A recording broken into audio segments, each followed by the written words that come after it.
All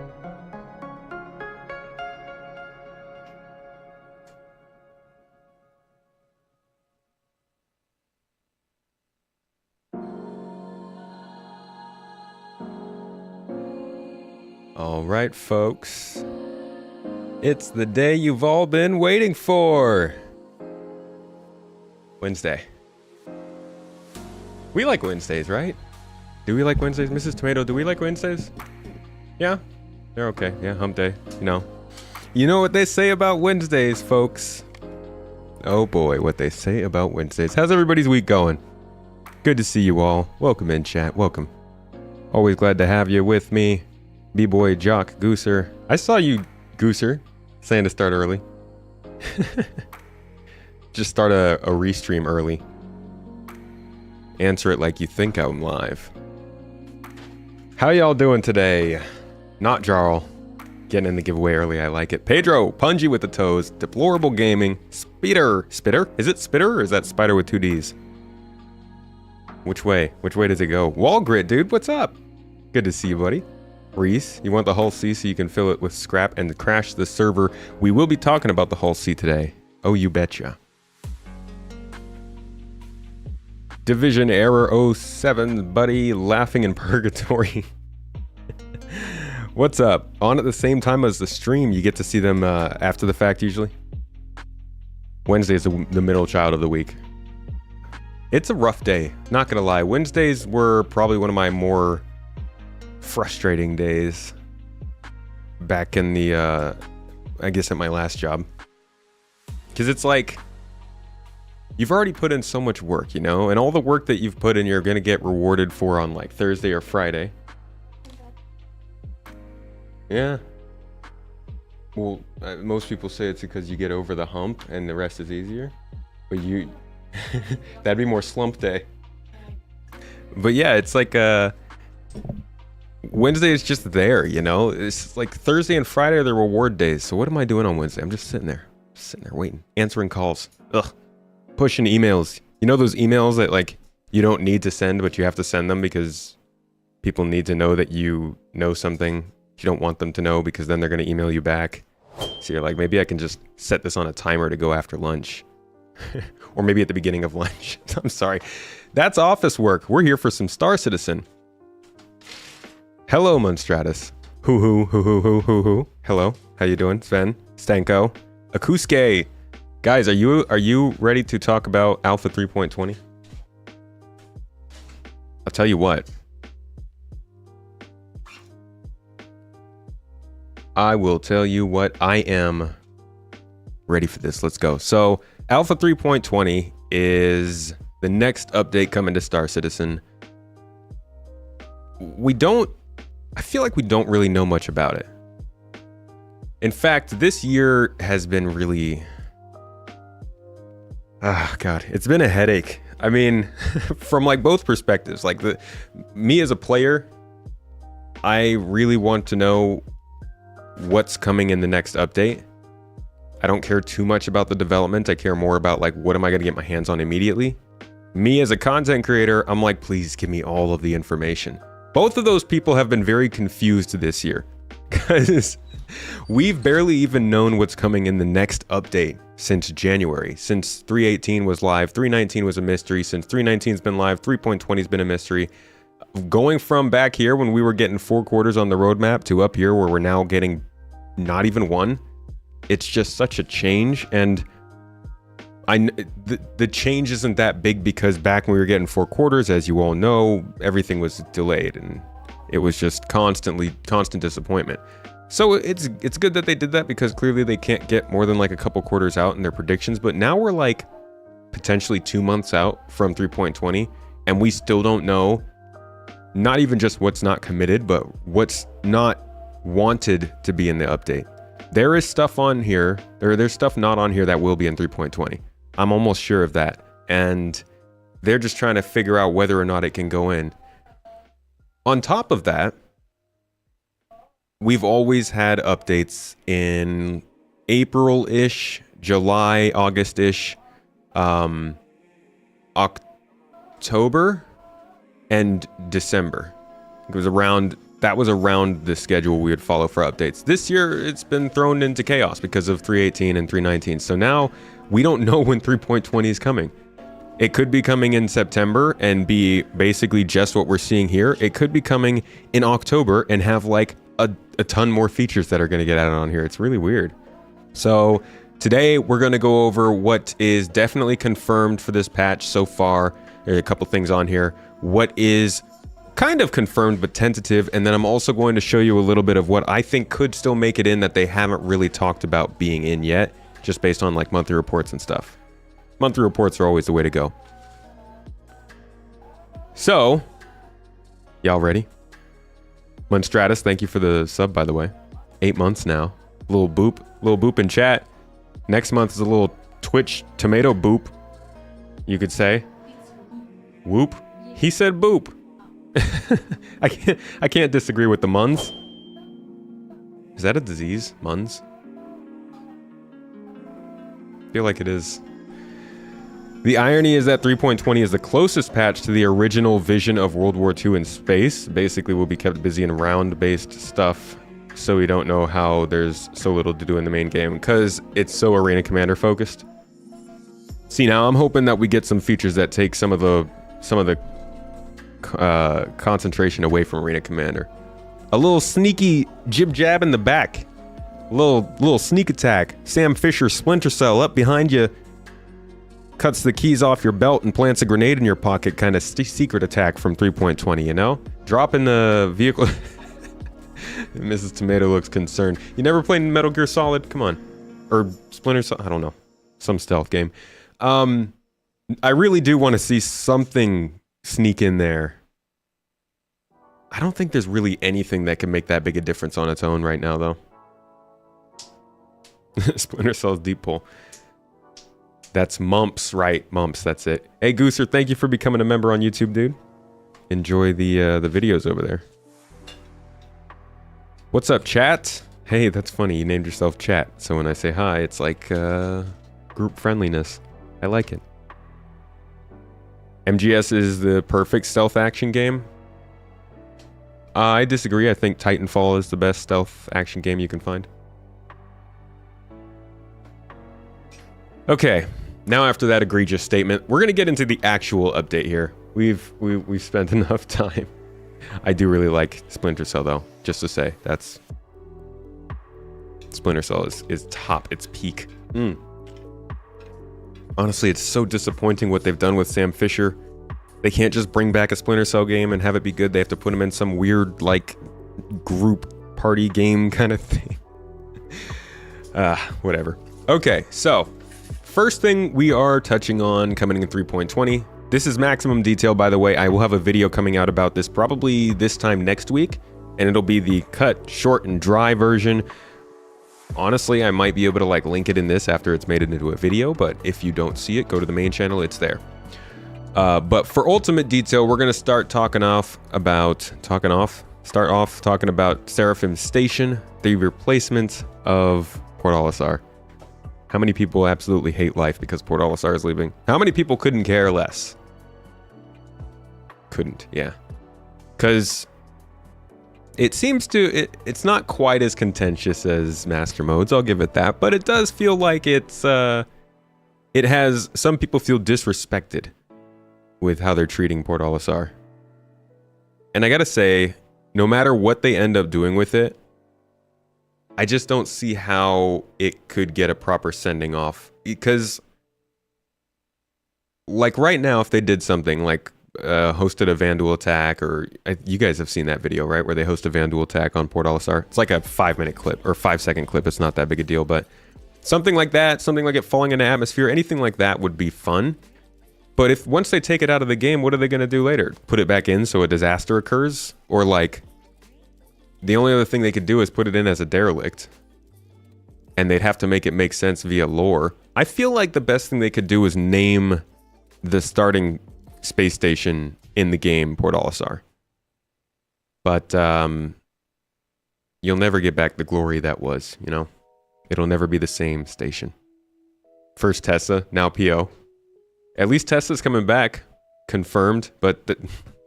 Port Olisar is coming back confirmed too, so I guess that doesn't matter. Just nostalgia. It is nice to access. I like the landing pads. It's always felt very cool walking out on the landing pads and having Crusader just like looming over you. Quite weird to take it out and have something happen to it later. At least they aren't totally killing it forever. Hey, Cotton, modding over on Twitch. Thank you, my man. Yeah, at least it's not forever, but I don't know. At least it makes sense that we're going to get Levski again.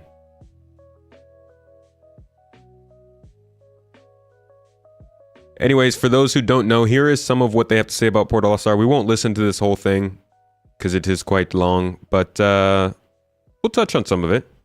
Have a listen.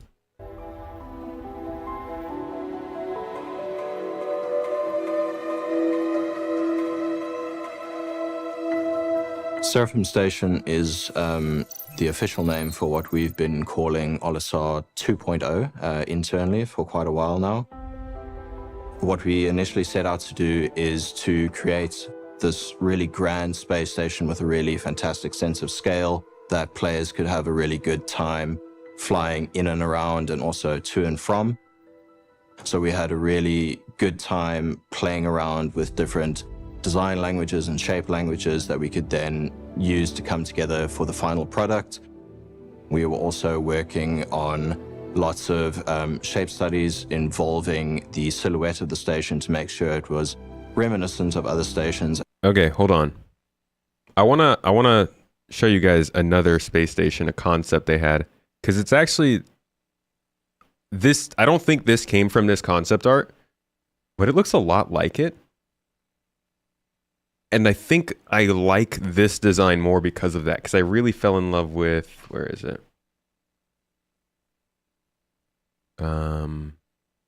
I guess it looks kind of like a mixture of both of these. So we've got one here. Oh God, why Windows? Why do you do this? It like doesn't display the picture. There we go. Okay. So there's two concept art for space station concepts they were working on. They both kind of have this idea of like a central spine with a ring going around it. This one's like, I think this one's a little cooler, little kind of homeworld almost vibe. But this one kind of reminds me of what they did with the PO here. Looking at this. I don't know, maybe I'm a little off. But it's kind of growing on me. I do wish the cargo things were like a little more large and monolithic, but they got to stick with the design language of Stanton here. Involving the silhouette of the station to make sure it was reminiscent of other stations and also to bring our own unique spin on it. Seraphim Station is a homage to Port Olisar in the way that it looks. We're keeping the rings, and but then it's also taking all of the existing Leo Station gameplay and bringing that over to that station. It's much larger and much more extravagant than anything that we've done before in terms of our space station kit. But this is utilizing the kit in the way that we haven't before, and it's created much more unique identity for it than anything else, I think. Skipping forward a little bit to talking more about what this means for the actual space station in 320 and stuff. So the way that we set up our Leo stations, all of them are future-proofed and allow us to add new modules to them via our internal transit loop, and the way that we set up the object containers within the game and load. And here's a question for you guys. Do you think that they're going to have to replace Grimhex? Because so far they are replacing, you know, I don't know if they even fully replaced Korea Station, but they're replacing Port Olisar. They took out all the Cryastro stations. Do you think they're going to have to replace Grimhex or just redo the interior? I feel like that's more of just maybe an interior rework at some point. Maybe using their building interior setup whenever they get that. Yeah, definitely not yet. But I wonder what they're going to do with this location. You would think also being such a central place for piracy that it might be a little bigger. Yeah, probably make it bigger. Question to ask when 3.21 comes, and it will be 3.21 because 4.0 is server meshing, not pyro. You mean the other way around? I don't think we'd get server meshing without pyro, although that would be cool. I wouldn't mind that. Grimhex is not intended to be part of the station asset set, so you don't see them reworking it in that capacity. But why wouldn't it be? Because they have a set of things they're working on called asteroid facilities, and these have been in the works for 53 weeks from the Sandbox team. Handcrafted traversable areas offering different gameplay opportunities, both interior and exterior of asteroids. I feel like that could be part of a new subset of space stations, or not space stations, but like space locations, with Grimhex being maybe one of them. I don't think it'll be generic, which I guess is probably what you're saying. But I'm wondering if they're going to build it out, because like the gameplay that it needs to offer, I guess they've got medical clinics, they've got stores, they've got hangars. They don't need bounty offices, don't need refineries or anything like that. Yeah, you know, maybe they don't even need to expand it. Does need a bit of an art asset update though. Grimhex is an asteroid. It can be it's something changed, additional asteroids added to the clusters. That would be cool. Don't see a need for it to be bigger as parts of the station are open to space. Yeah, it might not even need to be bigger. This isn't continuous 53 weeks. This is like 53 weeks in total. Some people might have gone off or on the job during that time. All right, sorry. Back to the video, yo. What's up, Monte? This is also becoming future-proof for when we add new things to the station. Port Alisar, it was so small. There was no place to add or grow, and there was no transit loops so that we can fill and block off or open new loops to get to new areas. And with Seraphim, this allows us to continue that same thought process and to get everything that we need to give to the player in that area, either things that Ryzen is missing or things that Grimhex might be missing. This allows us to basically make sure that the player has a local area and a local space station to acquire anything that they might need. So as new careers come online, whether that be bounty hunter or exploration or other things, this opens new ways for us to actually go in and add new decks, new content. So Seraphim actually fixes all of that. The whole sea is coming, and with the cargo decks and the gameplay that we needed to load the whole sea, we felt that this was the right time to introduce it to the game. I don't think you can say it's better station than Port Olisar. I think like Port Olisar has become a monument to the players, and it's got its own value. That I think we try to honor that as much as possible. And I think we tried to create our own take on that as much as possible. So I like to think that we ended up saying that we were all very happy with. I wouldn't say it is better than Olisar, no. For marketing purposes, it's better. For marketing purposes, it's absolutely 100% 3 times better than Olisar, statistically. So what did we learn this week? Well, we learned that Port Olisar's days are numbered when that new hotness Seraphim Station comes online in the upcoming... Okay, I've just put out a poll on both Twitch and YouTube. I want to know what you guys think. Are you more of a fan of Seraphim or Port Olisar? Which one do you like more? Not going to make any difference either way, but I'd like to get an idea of what people are thinking of them. So that is the first bit of 3.20. A new location, new space station, a replacement of something pretty substantial in terms of what it represents in the game. I mean,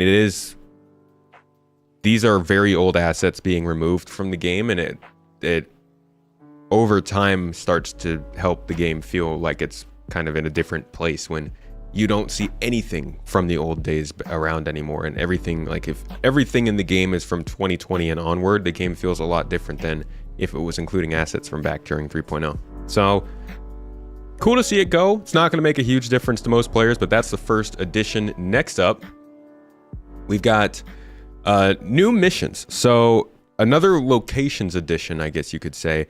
This is additional spots in Crusader. Reason that we need these is because, as most of you know, we don't have ground locations in ArcCorp or Crusader because one is all city and one is all sky. So I think building interiors is going to help with ArcCorp, but they need something in Crusader, and that is new floating platforms all around the planet. So I kind of like the idea because it means we can do like Siege of Orison gameplay without Siege of Orison lag from the city, and just all the nearby stuff there. But I'll let them talk about it. So first, this is going to be a video kind of first time we got to see these. This is from 3 months ago, and just talking about their use case and what they'll be for, and then we'll jump forward to an actual preview of them. A greater overall overhaul we'll be discussing more of in the coming months. The forests of Microtech are receiving a performative First, we're going to look at the forests of Microtech for some. I think I got the time wrong. Visually, sorry about that. While providing more gameplay opportunities for cover during missions, racing, and other activities galore.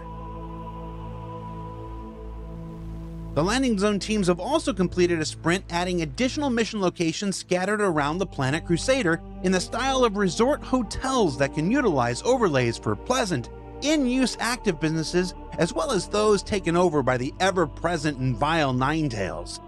Each new cluster is designed to be a procedural home for a variety of mission types and looks to draw players out from Orison and into the far corners of the gas giant. And down on the... Cool. So pretty quick update on that.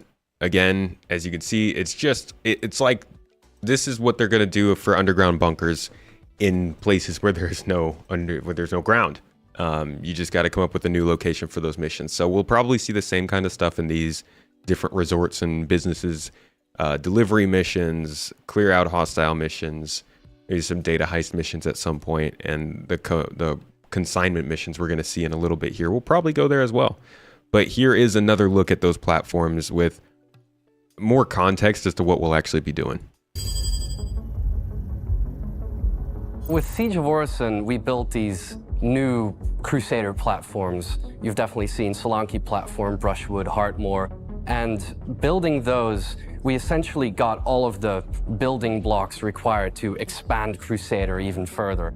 We made Inspiration Park, which is a whole collection of 4 platforms and a whole bunch of buildings. Then we started doing platform infiltration missions on them. The problem with that is that every time a mission location is used, it can't be used by another mission at that point. It's kind of reserved. So if 2 people do that, that's already 6 buildings out of the rotation, which limits a lot of the buildings. So what we decided is to have several more of these platform parks. We really just wanted one location that would be for Siege. So that's actually, I'd like to hear some of your thoughts on this. They've talked about their ability to scale up and use Quantum to keep assigning missions and stuff, but does this feel like it will be a problem, in your opinion, long term? If they are running, if like they have missions that are running at these places and they have to make sure not to assign other missions at those places. We have some situations where they actually assign counter missions to certain missions you're running, but they don't do it for every mission. So what do you think of the idea of, I don't know, let's say 20 mission locations on a planet, and like if 19 of those are being used and 5 more people want to spawn missions, there just will be no missions to run. They can't queue these up. I guess I'm guessing it just won't be a contract, right? You just run out of contracts once you're running out of locations.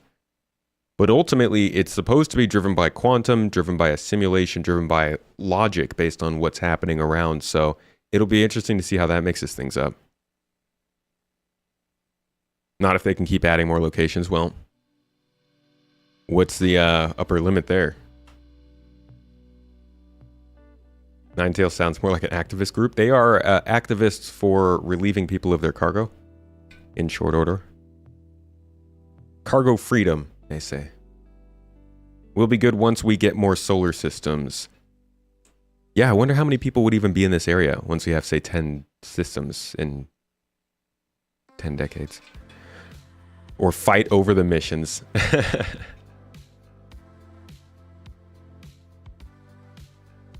Oh yeah, they have a lot of space for new locations. That's no doubt there. Just a matter of you can't get too repetitive, right?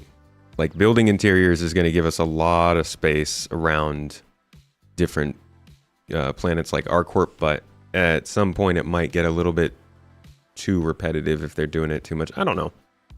Maybe it won't. Maybe that's not even a problem. 10 systems? Yeah, man. Yeah, 10. Sounds crazy, right? Do we have quantum? We have a little bit of the quantum simulation in the game, doing some small stuff, but it's not really doing much. Anyways, done with my interruption. Let's get back to it.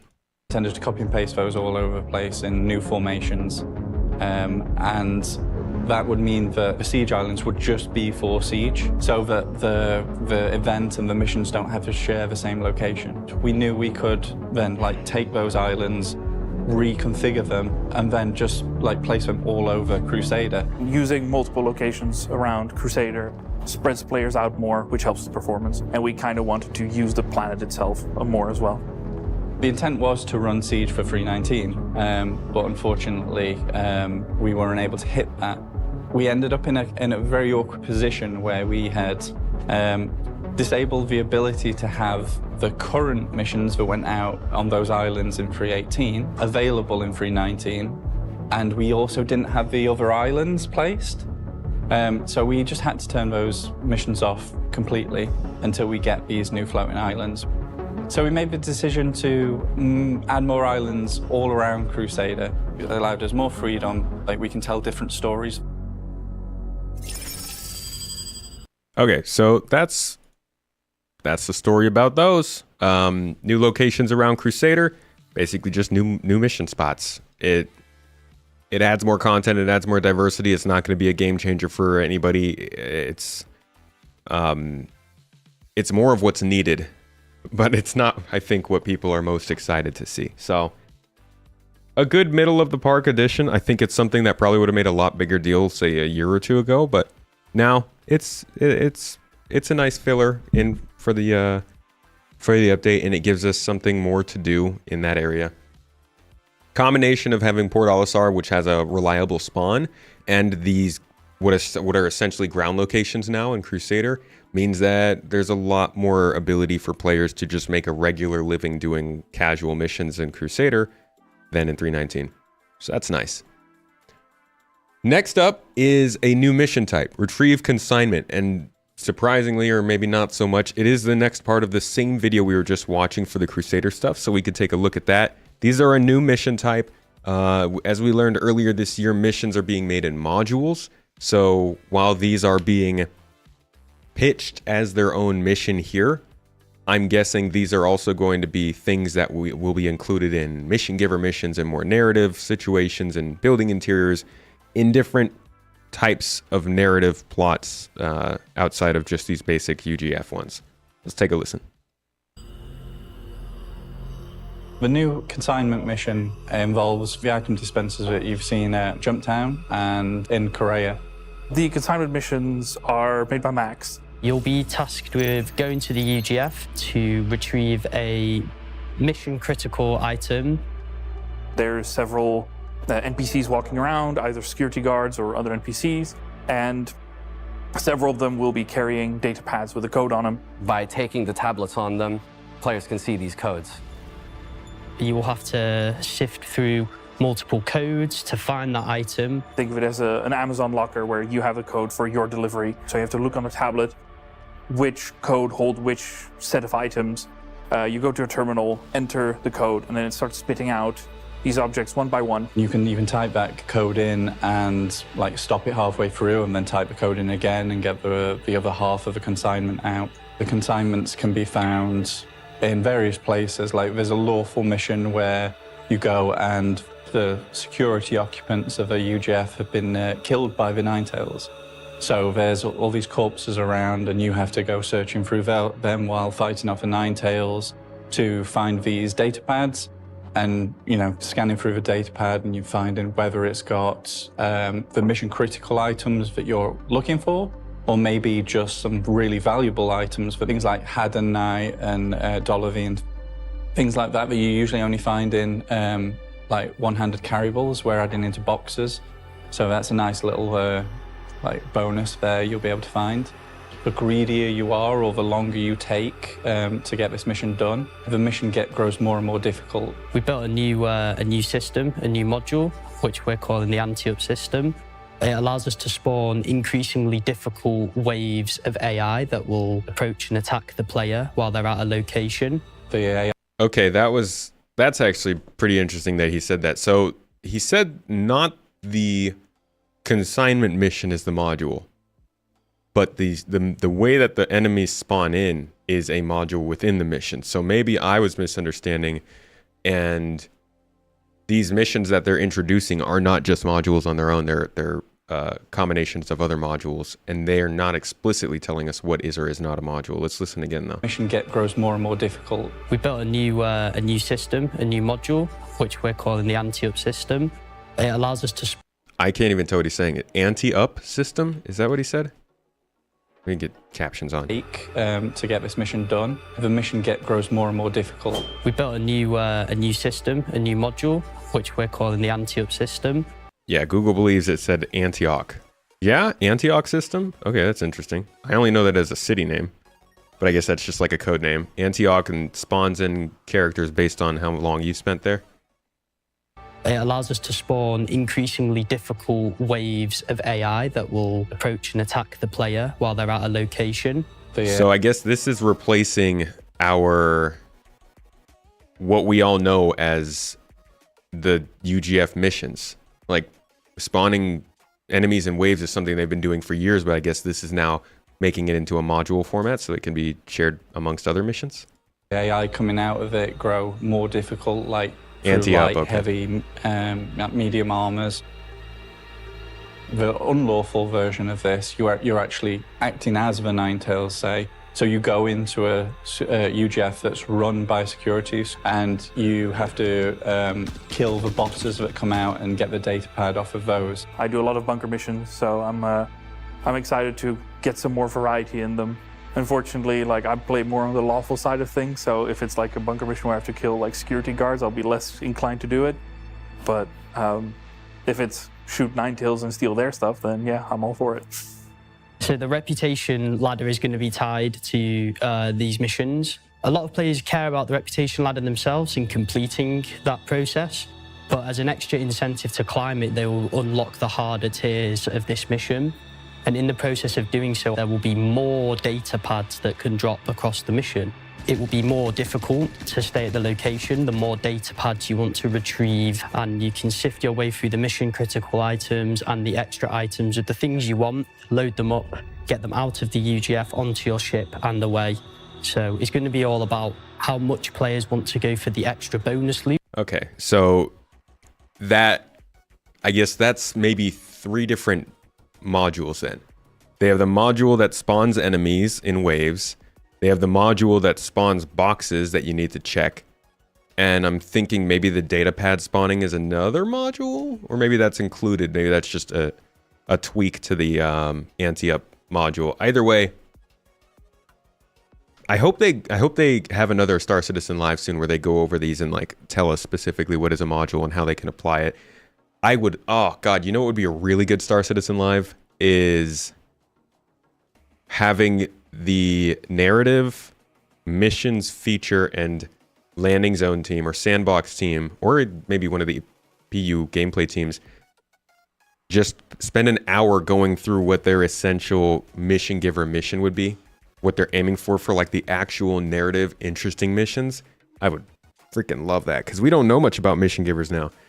They haven't talked about those in 3 or 4 years. And last we heard from them, they were still trying to get hair for Twitch. If you understand Norse speak, you just know he's saying up anyway. Yeah, an anti-up makes sense. So for orgs, you can get a group of 20 and pretty much force the system to give you a new server. Oh, you're talking about spawning into servers. All right, let's see what else they're saying here. Whether it's worth the risk of staying if they are low on ammo or are being overwhelmed, or if they have enough friends to bring to them to the location, which versions of the mission that they do. So I think it's going to be really interesting, and it gives players the opportunity to do missions at their own pace and, you know, remain at the location as long as possible as the risk increases.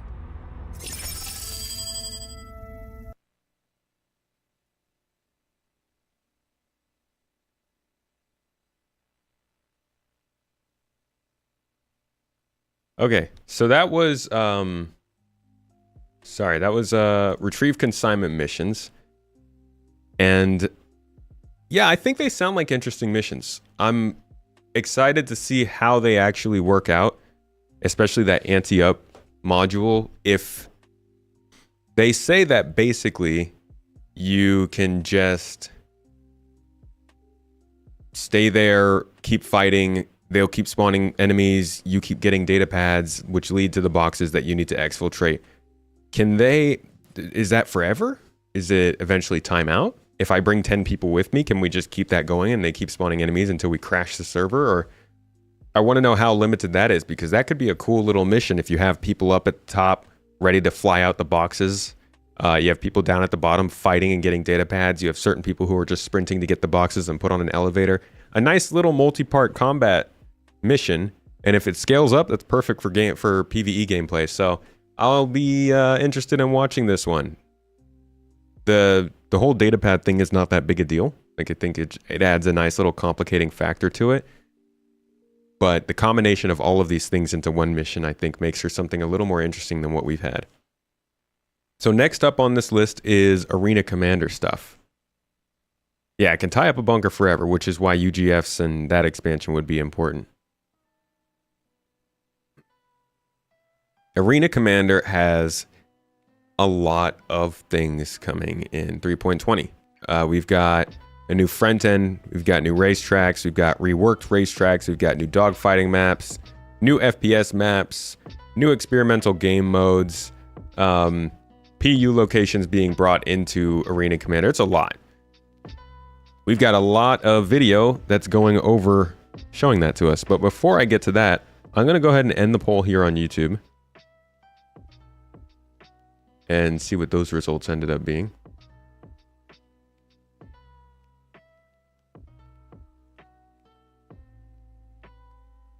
Looks like Seraphim just barely won it.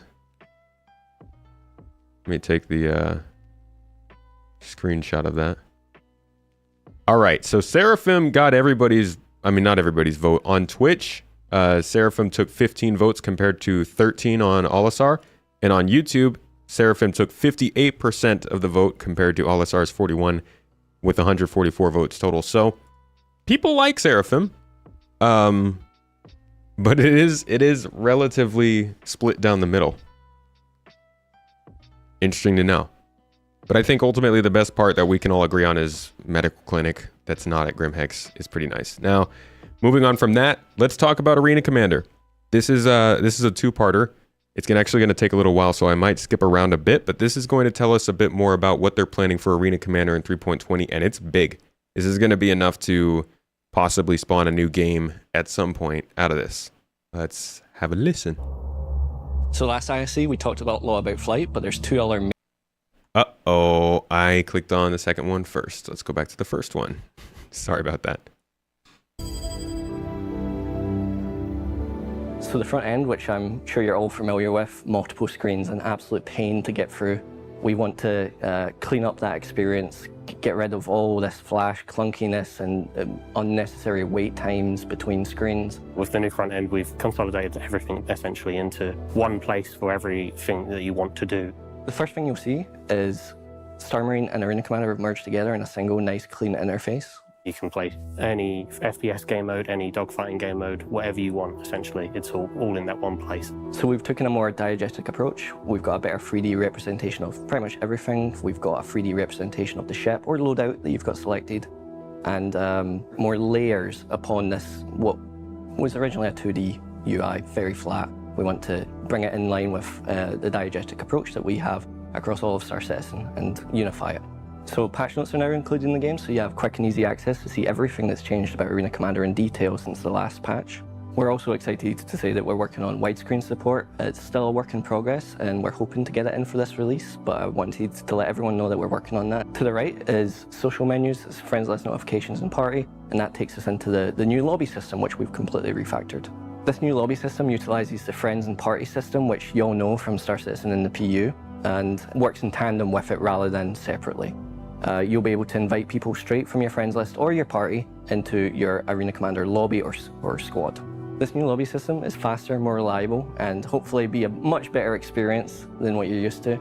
And okay, I think they said that it's supposed to be, I believe they said that they're trying to get private lobbies in for 3.20. I'm not sure if that's confirmed for sure. Does anybody else know? I don't think I saw it on here. Yeah, they just have the front end here. It doesn't really talk about the party system, but if they have private servers in and it's easy to join on a friend and it's easy to stay in the party after the match is done, like all those kinds of quality of life things that are in a normal multiplayer game, I think if it worked and those things functioned right, this could be a very popular way to play Star Citizen. Half the problem with this game right now is that you have fun, but it's so easy to lose that fun, and when you do, resetting up is what kills people's motivation, I think, most of the time. Is when you've done all that work, you get to a place, something crashes, something blows up, somebody kills you for no reason, you don't really want to go and do it again.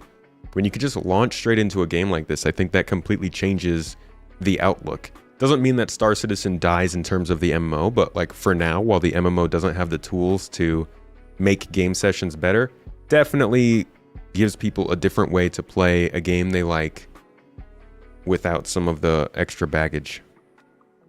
Still planned for the future, but not 320. Okay, so they've confirmed we won't get private lobbies in 320. That's a well, there goes that whole speech. You can kind of join with friends right now, but it's going to be a lot harder if more people are playing. So maybe 320 is not the patch for Arena Commander, even though they said.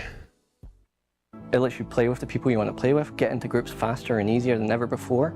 So once you click launch, you'll go straight into the game, and the first thing you're going to notice is the new spawn screen, which is on almost every mode. This is also not going to be in 320. They've already confirmed that multi-ship, multi-crew spawning won't be supported. The new spawn screens are our way of essentially making sure that once you're in game, you can do things that you couldn't do before in the Arena Commander. You'll be able to change your ship, you'll be able to change your loadout in game.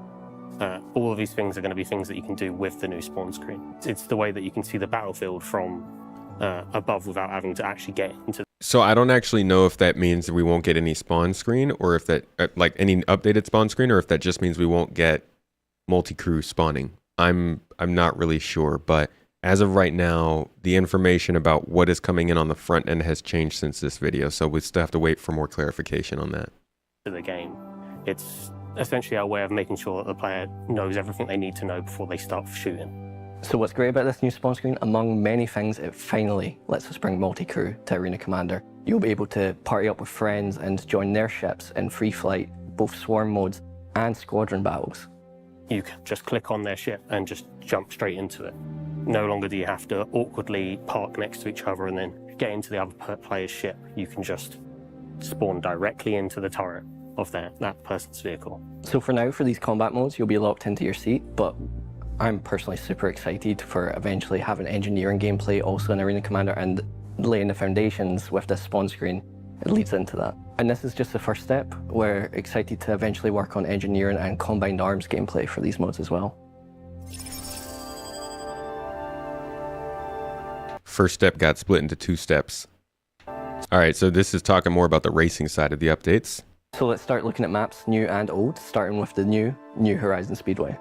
So the whole New Horizon Speedway has been moved to Green, the third planet of the Ellis system. For New Horizon Speedway, we now have our own. For those who don't know, Ellis is like the best star system in the game, so feast your eyes on the pinnacle. Not in terms of art. This is actually pretty low quality by their standards, but like This is where it's all going to happen at some point. Gosh, I love Ellis. At least I love the idea of Ellis. The lore. Our own entire planet just for Arena Commander. It has its own atmospherics. It's a fully fledged planet, essentially, which we've worked with the planet team on. We have our own biomes, it even has beaches, although you may not win the race if you do try and see them. And this represents the first time that we have real atmospheric racing in Arena Commander, but be careful, we're still experimenting with wind and weather, but it's too early to say exactly where it's going to land. So the New Horizons Speedway now has 4 tracks, starting with Rickard Memorial Raceway. It's the least unchanged of the bunch. It played pretty well, we thought. We added more checkpoints, and that's just about it for Rickard. Moving on to Old Vanderval, it's the easiest, shortest of all the tracks. We've cleaned up some of the cheeky little shortcuts that you guys found, and that big dive in the middle of the map where you go right down in between all these buildings, we've expanded that across, and you now curve all the way around a giant pillar in this large curved dive now, which we feel is a really good place for that map. It's still the shortest of all the tracks, but it'll seem longer due to atmospheric flight. Next is Defford Link. It's the longest and hardest of all the tracks, and it's a complete rework from the ground up. It's kind of designed as a sort of endurance test where you are flying between, obviously, all of the buildings in New Horizons Speedway, but it's not really about those tight corners or heavy, sharp turns. It's about making sure that you don't crash. It's about making sure that you can keep that good race line through the entire map, essentially. Defford is our most difficult map and has been from the beginning and still is now. It's really a dance with atmosphere with this map. You are going around, zigzagging around buildings, down, corkscrewing around, barrel rolling. My favourite part is the vertical corkscrew and the dive down right at the end before that home stretch back to the finish line. So Halloran Circuit is the 4th edition to the New Horizons Speedway collection. It's primarily inspired by snowboarding. So you're going to see a giant half pipe that expands the entire level, where you're going to have to really test your limits, test your drifting, get those rear engines at the back so you can go down this pipe at the best speeds possible. When I last played it, it kind of reminded me of bobsleighing, where you basically are riding on each bank using the atmospherics of the plane to basically heavily go between each of the very different buildings and hard turns that are inside of the map. And we all just think it's really fun. Alongside this, we also have a few PU race maps that are also coming into Arena Commander. We've got the Snake Pit, Miner's Lament, Yadar Valley, and Icebreaker. And this is your chance to go in and practice those races risk-free. I really like that idea. I love the idea of areas in the game going into Arena Commander and giving people, I keep saying, giving people a place to practice in a spot of the game that you're already going to be fighting in is really good. Because again, you want to run events in those locations, but you can't because they're either highly contended or then it's not a good place to try and host an event. So having those in a closed environment is also really cool. In addition to the race maps, we also have several dogfighting maps coming to Arena Commander. Starting with Jericho Station and Security Post Korea.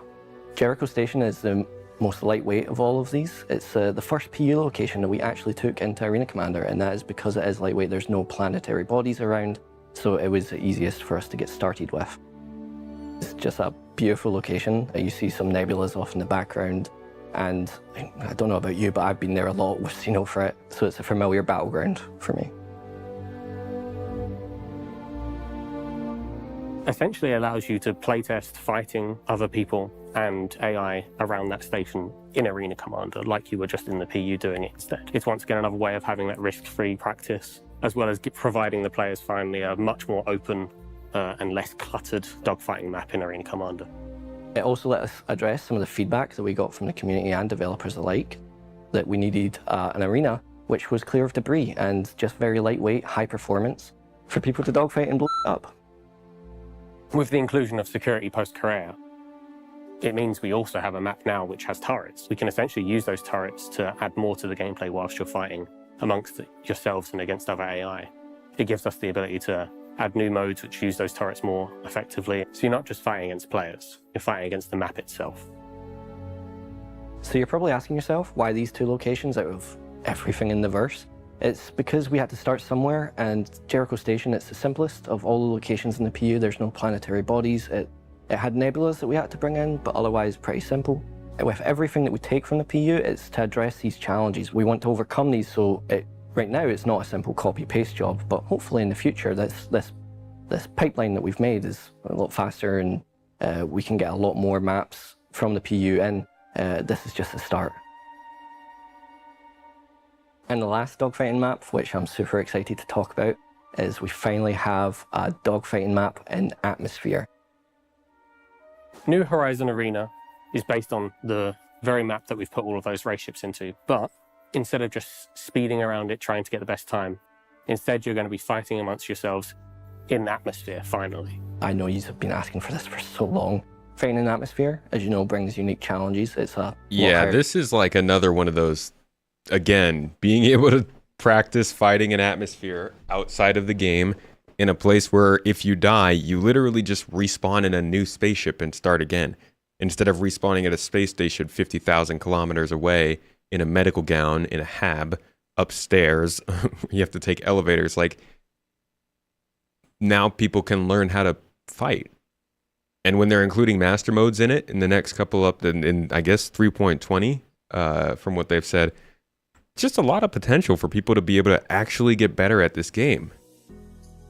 I love it. I never practice this game because of the amount of time you have to spend just to do that. You know, I want to spend that time having some fun. So being able to jump in for a couple of streams a week maybe and doing some of this stuff with you guys is pretty cool. I like it. Our skill ceiling, and it's where most of the fights happen in the PU. So bringing atmospheric dogfighting into Arena Commander was an important step for us. As far as game modes that can be played here, it's all of them. And we're excited to see how players handle it. You'll be able to do every single dogfighting mode available. You can play Pirate Swarm, 50 million kilometers, yeah, if you're having a bad day. So talking about Pirate Swarm, we've also got an update coming for that. This update includes a new final boss wave. You're now going to be experiencing a capital battle between pirates and UEE, and you're stuck in the middle. So as you get to that 10th wave, the pirate fleet warp in. It consists of 2 hammerheads, 4 cutlass blacks, 6 gladiuses, and a pirate Idris. And your objective here is to simply survive. So as those pirates come in, I like it. The UEE also send in 2 F8 Lightnings to come and help you. Those F8s inform you that a UE fleet is on their way to help you, but you have to survive those 2 minutes for them to reach you in time. Once the timer ends, a UE fleet consisting of 8 additional F8 Lightnings, 6 gladiuses, and 2 javelins come out of warp and start pummeling in to that pirate fleet and helping you towards victory. This update comes with a new Spectrum badge, so you've got a couple more weeks to get the old one before that gets switched out. See, he said a couple more weeks back then, and I think myself included, everybody was like, wait, is 3.20 coming that soon? What does he mean? Maybe he meant a couple more months though, but even then, this is 2 months ago, maybe? This is probably a month ago, so I don't know. That I don't think we should read into that as to when 3.20 is coming, but wow, that sounds like fun. I like just getting more scenarios in the game to try this stuff out with, set up more. I mean, Star Citizen has so much potential for cool things happening in space, and there's so few uses of that potential. You have some dynamic missions, you have some emergent gameplay every once in a while, but like setting up actually like staged situations like this, I think helps the game breathe a little bit better. Rewards are only obtainable in multiplayer, so make sure you hop into multiplayer before the update so you can get that Pirate Aggressor badge. With the new version, we're introducing a new badge that you'll be able to get starting from the release. So there's also duel mode. It's a 1v1 dogfighting mode. Previously, would kill your enemy and just continue on. Now we've added rounds. So after you get that kill, you're going to respawn, fully equipped, rearmed, ready for the next fight. And don't worry, I've got you. We're working on leaderboards. It'll take a little bit extra time, but we'll get there. And the last of our mode updates is something called experimental modes, but we're going to touch on that a bit more next week. So there's a few more additions coming to Arena Commander, including the Def Cam and Def Recap. You'll be able to view the action after you die rather than it point to the ground. This new Def camera will point out your opponent rather than being this static camera that just zooms off into the abyss. It recaps everything that you did in that life. The camera just flies away. Damage you dealt to enemies, damage you received, and how you died.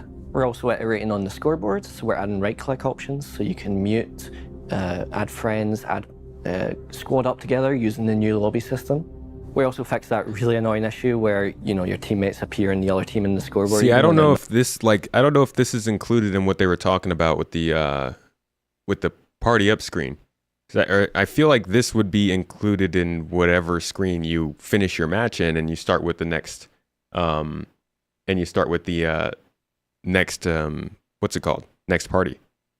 Aslam, thank you for the 20 for the super chat. I appreciate you, man. Or the super sticker with the pair doing the stuff, the thing. All right, so this is just like more of the kind of front end changes. Let's jump to the next Arena Commander part. This one's got a little bit more interesting content. This has like the experimental modes, which is where we'll get master modes, tank battles, and stuff like that. Here's a little bit more about what's coming to Arena Commander in 320. Major parts that we want to be talking about here. And the first is FPS combat. So FPS combat in Arena Commander is so important because you need a place to practice shooting each other without actually dying for real like you do in the Persistent Universe. So we need to make that experience as close to the Persistent Universe while still having it be fun and unique. So you access Star Marine game modes exactly the same as we showed last week with the new front end, new lobby system, and jump straight into the action.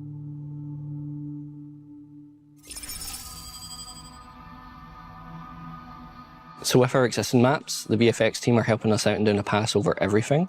So it might not be finalized in the footage that you're seeing here, but we're excited to see where they can take it and uplift all of our levels because they're in need of a facelift. And we've been working hard on fixing a lot of the bugs and frustrations across the maps. All I know is they did a lot of bug fixes recently. And I know we're not meant to just say bug fixes. Fixing doors that weren't meant to be there, resolving the fact that you could just smash through the glass which you're not meant to be able to smash through, and just go into EVA in the middle of elimination, which is bad.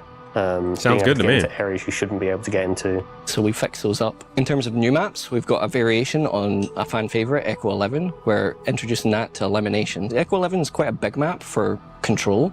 For elimination, we've tightened it up. We've cut off access to the D room and some of A room and made it a little bit smaller so that the action can be more compact and suitable for elimination. So last week we showed off Security Post Korea being introduced to dogfighting maps, but we've also introduced it to FPS maps, so you'll be able to play elimination, control, and some of the new game modes on Korea itself.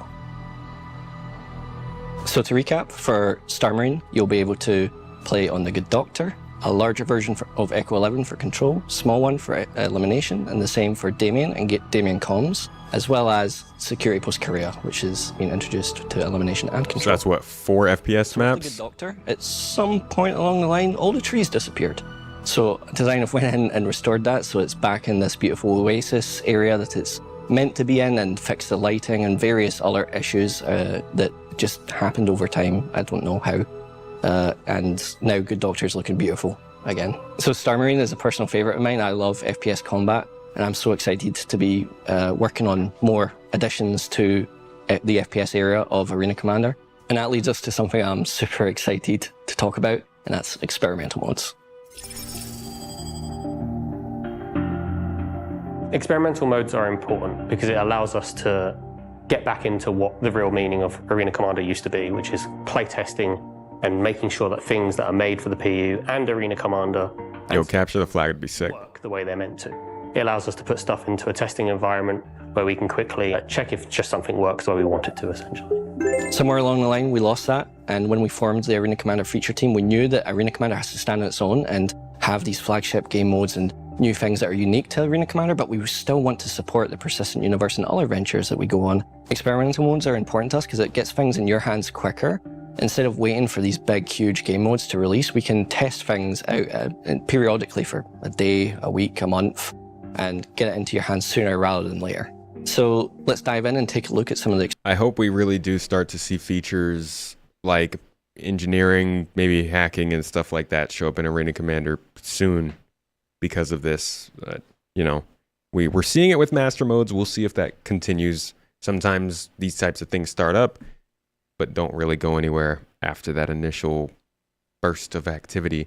Taryn, thank you for putting in for the pizza bits. Dude, it's Wednesday, you know it. Appreciate you, man. We already got to enjoy some pizza today in anticipation. Always appreciate your support, though, man. Experimental modes that we have been working on. The The first experimental mode is single weapon elimination, so you can jump in with what will be pistols at first. From a developer's standpoint, single weapon elimination High gives us the octane. opportunity to really High test octane gameplay. that we want to get tested. It allows us to check every single part of the weapon balancing and make sure that it works just right. That We looked know like that players chaos. want to test their skill against each other, and the best way to do that is to make sure everyone's equal. So everyone gets the same weapons, everyone gets the weakest weapons in our first version, and they get to just see who's better than the other. With 320, we're introducing pistol-only elimination, and that will be the arc-light pistol, and it's a personal favorite of mine. I hate the arc light. Increased time to kill, and it came originally from playing with you guys, the community. And at the end of a long session of Star Marine, someone threw out the idea of like, what, can we do like a pistol-only round? And I just had so much fun with that. We ended up playing for at least another hour. So that mode is inspired by that. So for this patch, it's just pistols only, but we can change it up at any point. It's simple parameters. And if the weapons team come to us with a new weapon they want to test out, they want to get that analytic data, they want to get the fun factor, we can put it into Arena Commander, whatever that weapon is only, and see how you guys like it. Bet that thing is so powerful. You love The the next arc light. experimental mode that we're working on is Oh, Gun man. Rush. Now, names are temporary. They might change between now and release. But Gun Rush is where you start off with a pistol, and as you get a kill, it upgrades you. And then with every kill, I you go freaking through love the game next types like factor. this. You go through LMGs, SMGs, Some special weapons I won't spoil. snipers, and even the rail. And then we've put some surprises in there for whoever gets to the last round. So Gun Rush, as the name might suggest, is super fast-paced. It lets you get your hands on many different weapons as you cycle through them and get some experience with stuff that you hadn't had, for example. My favorite iterations of this game are Halo with the what do they call it? Fiesta or Super Fiesta, and Call of Duty. Was that like Black Ops 1 when they introduced gun game? Oh man, that I hope this runs smoothly enough for it to be enjoyable. I had no idea how to use shotguns. Still don't really, but I'm a little bit better at them now thanks to Gun Rush. So Gun Rush is only possible thanks to the refactors we've been doing to the spawning and loadout modules. So we can, instead of refreshing your entire loadout, switch out just the gun, and it's super fast now, whereas before it was a bit of a clunky thing to do. All right, and this looks pretty In the sick next too. experimental mode, This is like one of the most popular ideas for events in this game, and being able to do this in a private server is going to be... It's so much work to set up a tank battle. The amount of work you have to do transporting the tanks out there, making sure everybody's spawns are in a good place, making sure you have tank spawns ready to go at a nearby location, and making sure that's not too far away. Like, it's so hard to set up a tank battle. This is going to help a lot with that. People are going to be doing tank battles all the time. we're bringing ground vehicles to Arena Commander, and that is Tonk Royale. So there's going to be 3 locations for Tonk Royale. It's going to be Hurston, Yela, and Magda. So how They have changed the Magda map to either Maya, which is where the good doctor is with all the green, or I want to say Daymar. works is simply we have a massive arena, we drop you in on these 3 various maps, and you just go to town. There's going to be 3 versions of Tonk Royale. First is classic elimination deathmatch, respawns, just get as high score as you can. Second is squadron battle, so you are team versus team tanks. In squadron battle, it's super exciting because you can run as just the driver, or you can join one of your teammates and be their gunner. And then the third is still being worked on. Not sure if it's going to be making this release, but super excited about it, is hardcore elimination. So essentially elimination, but you've only got the single life. When a Turbo Storm gets introduced to the verse, we'll be sure to add that to Tonk Royale as well. See, we're used to there being only one life, ever. Now they're talking about the ability to just respawn in a tank. Star Citizen what? After 320, we'll also be finishing off our racing refactor, which allow us to make maps faster and merges PU and AC racing systems together. It's going to be a more streamlined process for us, our designers, and a better experience for you, less buggy on both ends. So with the racing refactor, we've also been working on a betting module, which will let you bet on races. Now, we haven't got all of that signed off, but excited to get that in if we can. I wonder how betting will work, because both REC and UEC can be bought with real money. Seems like it would be risky business. The whole idea of calling it a tonk is because of one dude who was French, I believe, who called it a tonk and it caught on and the community loved it, so they stuck with it. Just kept calling it a tonk for... Oh, it was back when the Nova tank was being worked on.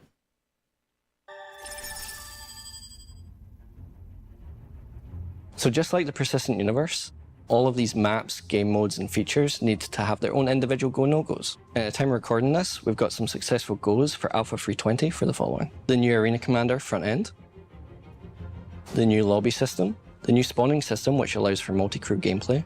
Wait. Okay, so what? What? Did he not just confirm that they got the go? We've got some successful goes for Alpha 320 for the following. The new Arena Commander front end, the new lobby system, the new spawning system, which allows for multi-crew gameplay, new def cameras and def recaps. Is that... That's weird. A revamped scoreboard and scoring system, 4 new racetracks for the new Horizon Speedway, Old Vanderval, Rickard Memorial, Defford Link, and Halloran Circuit. In addition to the 4 PU racetracks, the Snake Pit, minor... They had errors in Evo. Okay, so some problems that popped up when they opened it to a wider population, I guess. Lament, Yadar Valley, and Icebreaker. The Jericho Station dogfighting map, Security Post Curator with dogfighting and FPS maps. The new Pirate Swarm Final Wave Capital Battle. The new Echo 11 elimination map. And new experimental game modes, like single weapon elimination, gun rush, Tonk Royale, elimination and squadron battle versions. Nice. And finally, a new infinite wave Vandal Swarm you'll discover for yourself. So that about does it this week. That's such a cool infinite wave shot. Vandal Swarm. Oh my gosh. Look at that. That looks like hell for me because I suck at combat. I'd just be shooting at this stuff for like 40 minutes straight, but looks really cool. Swarm you'll discover for yourself. So that about does it this week. I'm so excited to share all these cool developments with Arena Commander, and got the list here. I just want to give a shout out back to Adam, Adrian, Bryn, Corwin, Kirk, Mark, Ricky, Samuel, and Sean and Simon, and the Arena Commander feature team. I'm sitting here in front of the camera, but man, the work it's thanks to this amazing team that I have. And I just couldn't say no to Jared because he's my dungeon master, and I really don't want him to kill my character. All right. Wait, what do they show here? Oh, some...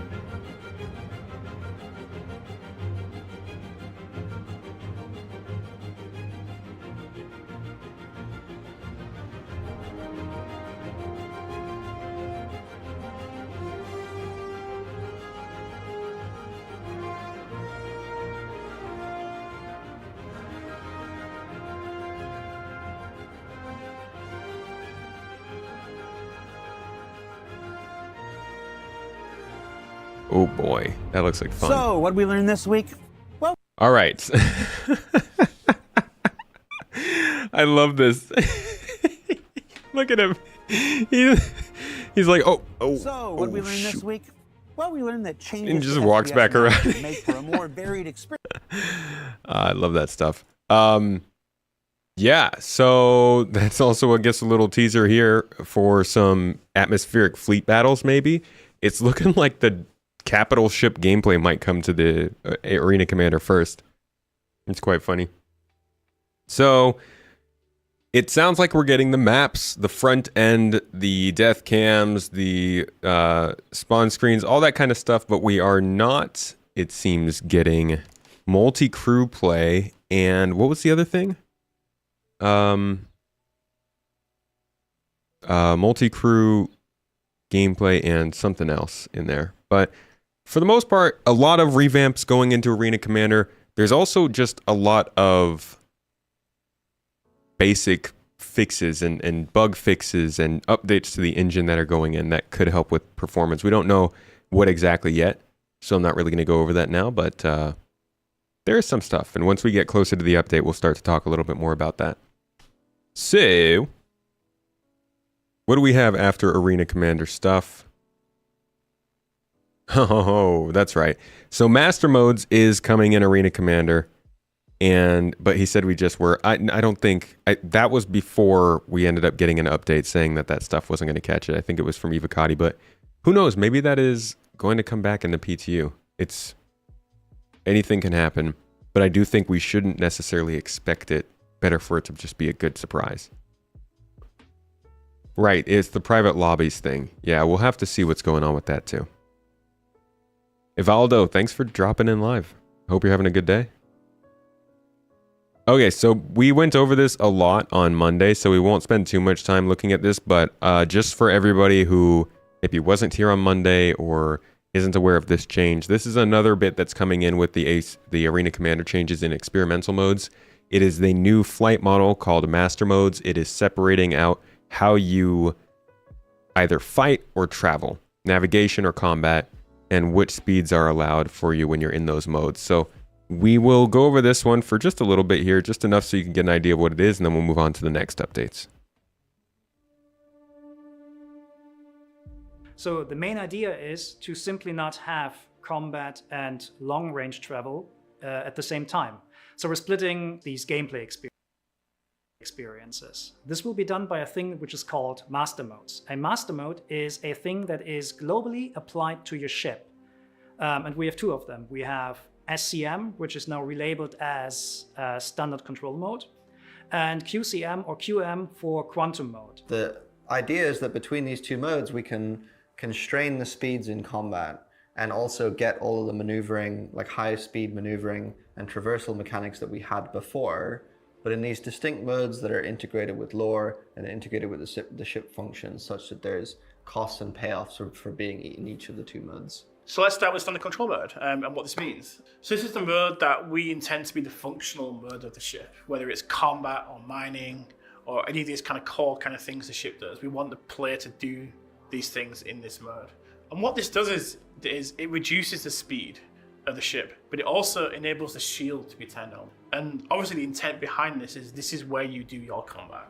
It's where the guns are on, the missiles can be armed and fired, and all the kind of operational things a ship does operates within this mode. The speeds that you can reach in SCM are somewhat limited, somewhere between 200 and 300 meters per second, tuning pending.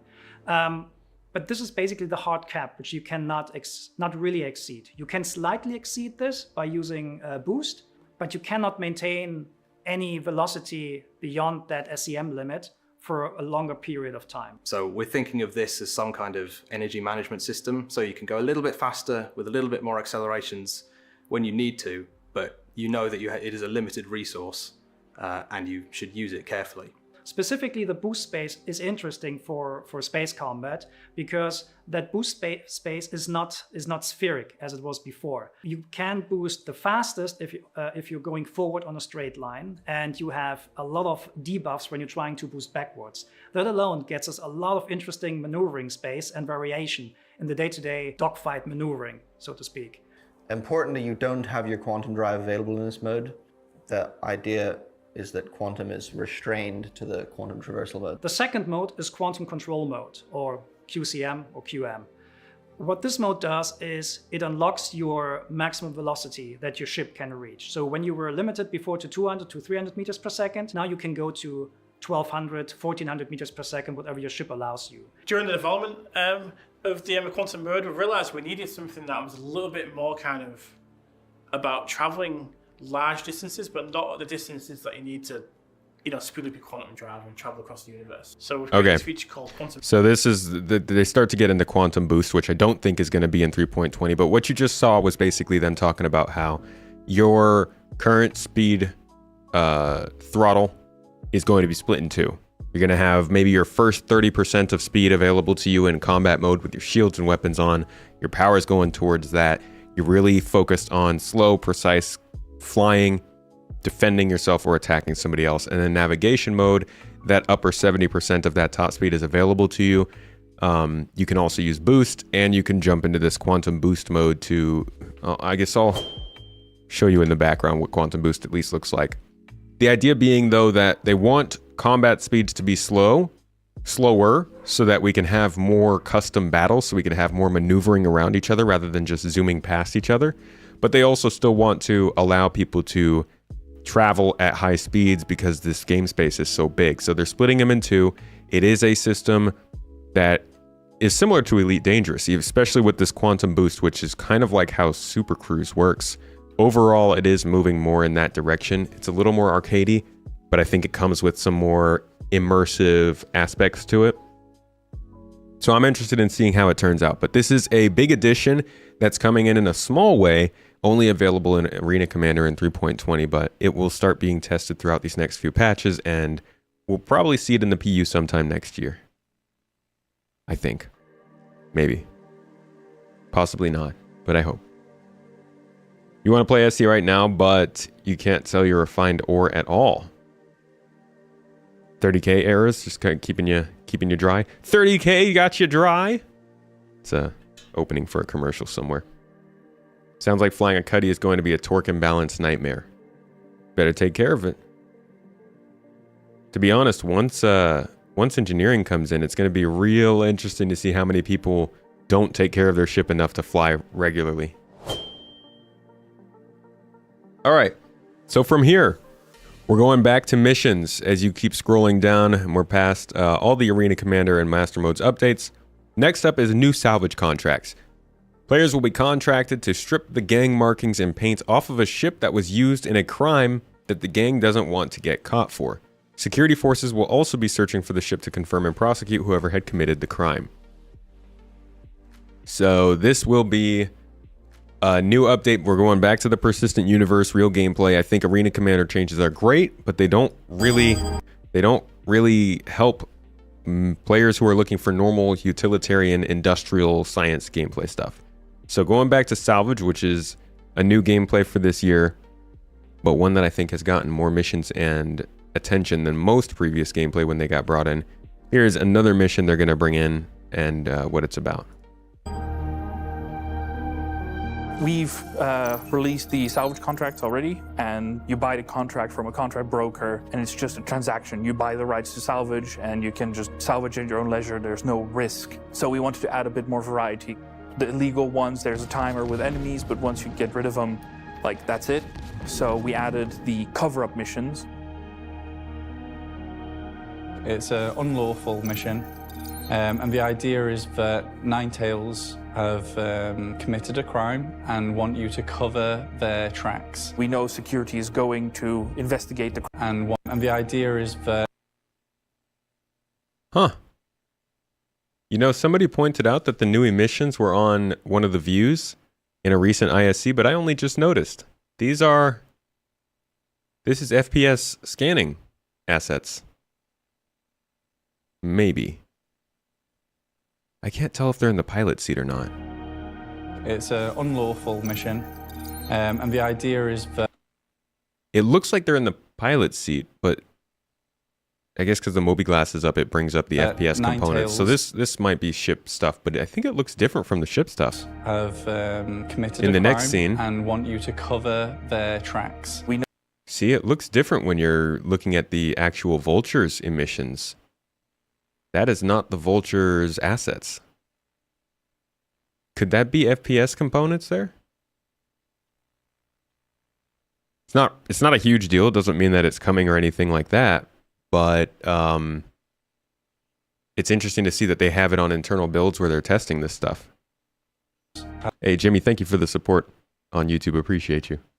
Have committed a crime and want you to cover their tracks. We know security is going to investigate the crime scene, so you're being hired to scrap all the identifiable markings and paint, and you have a certain time limit.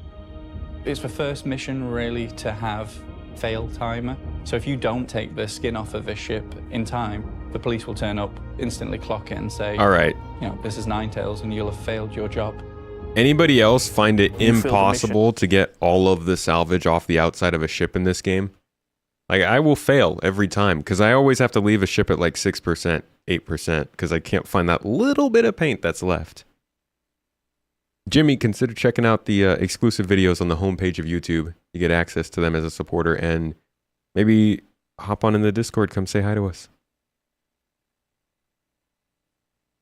Yeah, I don't know how successful I'll be at these. Luckily, I'm not an illegal salvager, but still, just, I can never get all the paint. You don't get paid, you have nothing to show for it. However, if you do successfully manage to completely wipe the ship clean, then you get paid because you rendered them service, which is also going to tie in with reputation, which the current contracts don't implement yet. If you do want to get greedy, you can still get greedy. You can still start taking parts off. That isn't part of a mission. You can still go aboard, and there's probably going to be, really valuable things aboard. What I like about this mission is that it's a bit of a precursor to how we want to start evolving the salvage missions as we go. Currently, salvage missions don't have reputation tied into them. You just buy the contract and you're done. But this is going to start our work towards having more reputation scopes. You're actually going to have rewards coming in with finishing these missions. There's actually going to be a reason for doing these in the long run. One of the things we'd noticed is that even though they're salvage missions, now that you can take cargo off and weapons off, people are actually leaving the skin. They weren't using the salvage beams as we imagined they would. So it's been nice that we can actually make that part of the mission. We can make the feature the mission critical aspect. I wonder if that is at all worrying. Like if they feel like they spent all the time on the hull scraping and now they realize that like with the other parts of salvage, nobody might do hull scraping. How do you make it more interesting to do or more lucrative to do? I mean, you can make the stuff be worth more, but I think the gameplay is really relaxing, which I appreciate. But our actual salvagers who are out on the job going to appreciate that, or are they just going to skip over it? I don't know. It's an interesting problem to fix. It's a good thing. I think this is one of the best strengths of making a game like this while everybody can play it. If they didn't have any feedback at all, the game would have launched, right? If they said, hey, we're going to do what people say, screw all the forward advancement, screw the features and all that stuff, we're going to make it stable and launch the game. We would have gotten the game without salvage missions like this because they didn't know that people would not be using the hull scraper as much. So it's nice that we can at least help this sort of build out and they fix these problems, but it's going to be interesting to figure out how to fix that problem if that's a persistent one they're having. We'll have to see once they get like fuel siphoning and stuff in, but maybe the answer is just to make the hull of a ship valuable for crafting. In order to get at the parts, you should have to remove the hull, right? Well, we can cut it open. We're going to be able to cut open ships soon, cut them into pieces. Give us more crafting and people will value salvaging material over buying it. Yeah, that can help.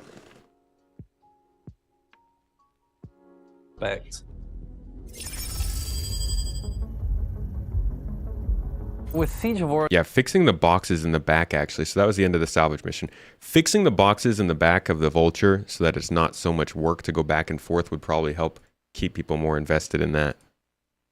Because that's just a pain. Gosh, trying to get... Oh, man. Going back and forth from the Vulture in the back to the front. Like, put a tractor beam in there. Make it so the boxes automatically push out the back.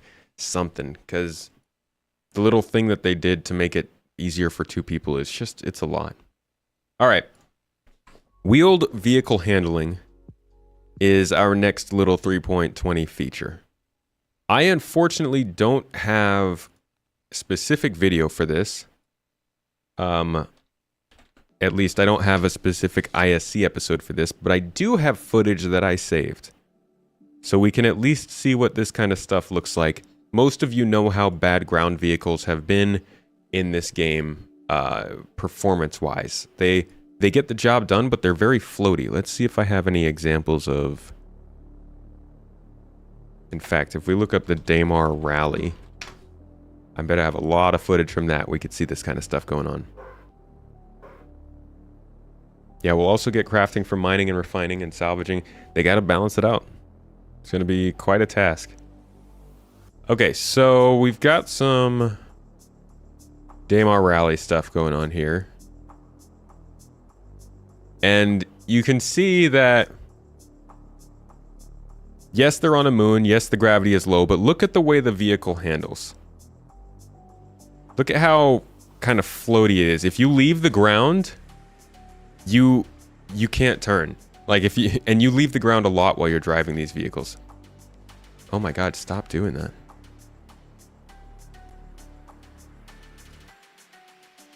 All of these clips, if you watch them, you'll see the vehicles bouncing off the ground, floating very wildly, and again, they are on a moon, but you can tell that the ship's not really, the vehicle isn't, it doesn't have the grip you would expect from something like these. So it ends up being a kind of a problem when you're just driving along and trying to get some speed and trying to dodge around obstacles, rocks and stuff. Overall, you just don't get the sense that you're connected to the ground. See, this is one of those rare occasions where they're not bouncing at all and they can turn quickly. But as soon, you see that? You're off the ground. As soon as you come across any size bump. And then you just go soaring when you go off and jump. See, and then there's stuff like that. Like no ground vehicle that big should be looking like that, even in moon gravity. So they're trying to do some stuff to fix this. And they have been for quite some time. We've been seeing things about this all the way back, I think maybe 2021. Very early 22 for sure.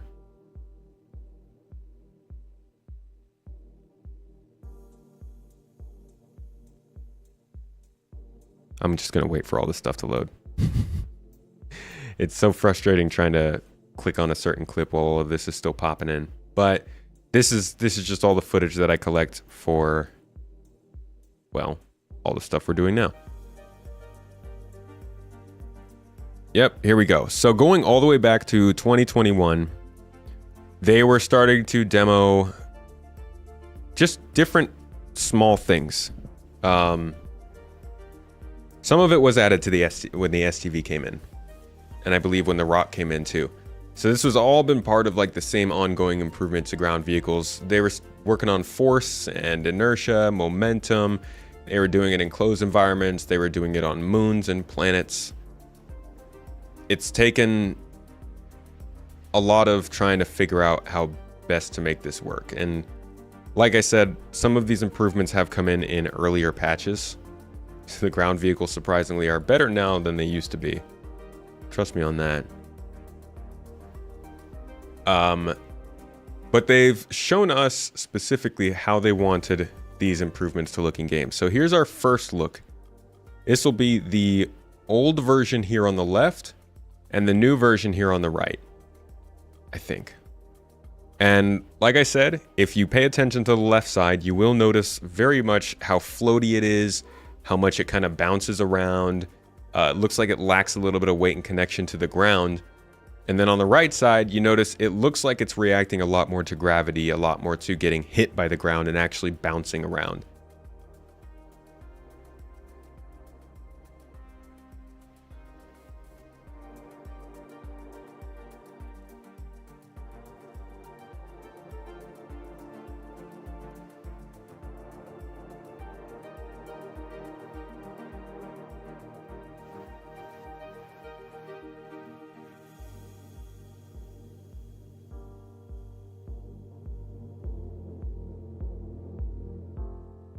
And then there's this. This is kind of more about who played Mass Effect 1? Where are my Commander Shepards in chat? Yeah, the vehicles definitely grip better. They react better to force. And in this video, we will see that they no longer defy physics. Yeah, the Mako. There you go. You got it right off the bat. So, Star Citizen's vehicles suffer from distinct Mako disease. They have the same physics. They get up on the side of a hill and they're stuck. This is going to show you a little bit about the improvements they're doing to the physics with ground vehicles in that same sense. Best Twitch channel on the Citadel. This is my favorite fish tank on the Citadel. So you see on the right, they've got the new where you can't climb up the side of a hill for no reason whatsoever. On the left is the old where you can. And it looks ridiculous. And then the other improvement that they've shown side by side for this system is just the most unsubstantial thing, falling mechanics. Basically, what we have before is the game always rights your vehicle no matter what, while you're in the air, while you're on the ground, all the time. So more realistically now, vehicles will tumble, hit the ground, all that kind of stuff. These aren't going to bring someone new to Star Citizen. This isn't going to make any headlines or get any big articles, but they are nice quality of life changes, and there's some in every patch. These aren't a huge feature, but it's nice to, have ground vehicles that work correctly. Next, we're going to take a look at the Hull C. This is the only ship so far that is confirmed for 3.20. I do think if we see 3.20 in October, we might get the Storm tank as well. Maybe even they'd slip it in for September if it's a late September launch. I don't know, but right now we only have the Hull C confirmed, and while we don't know anything about freight elevators or economy changes that might come with it, or more likely might not, we do at least have this little talk about the newest ship, which, gosh, this one took like 5 years to make. But finally, they have it done. Honestly, it's amazing. The animations are cool. The design is cool. Can't wait to see it in action. But here's our first explainer on it. And while we've got the ship team on the phone, let's see if we can get an update on a ship that's finally making its long-awaited debut in the upcoming Alpha 320, the Hull C from Musashi Industrial. The stuff we just saw, the ground vehicle stuff, was from late last year. Are you there? Hello. How you doing, man? I'm good, thanks. How are you? Good. The Hull C. Yeah. This thing's been in development for a while. What's been going on, man? Well, how long have you got? Try to keep it under 2 minutes. Okay. Hull C, for those that don't know, is like the big 18-wheeler of the Star Citizen universe, designed for transporting bulk cargo around the stations and between solar systems.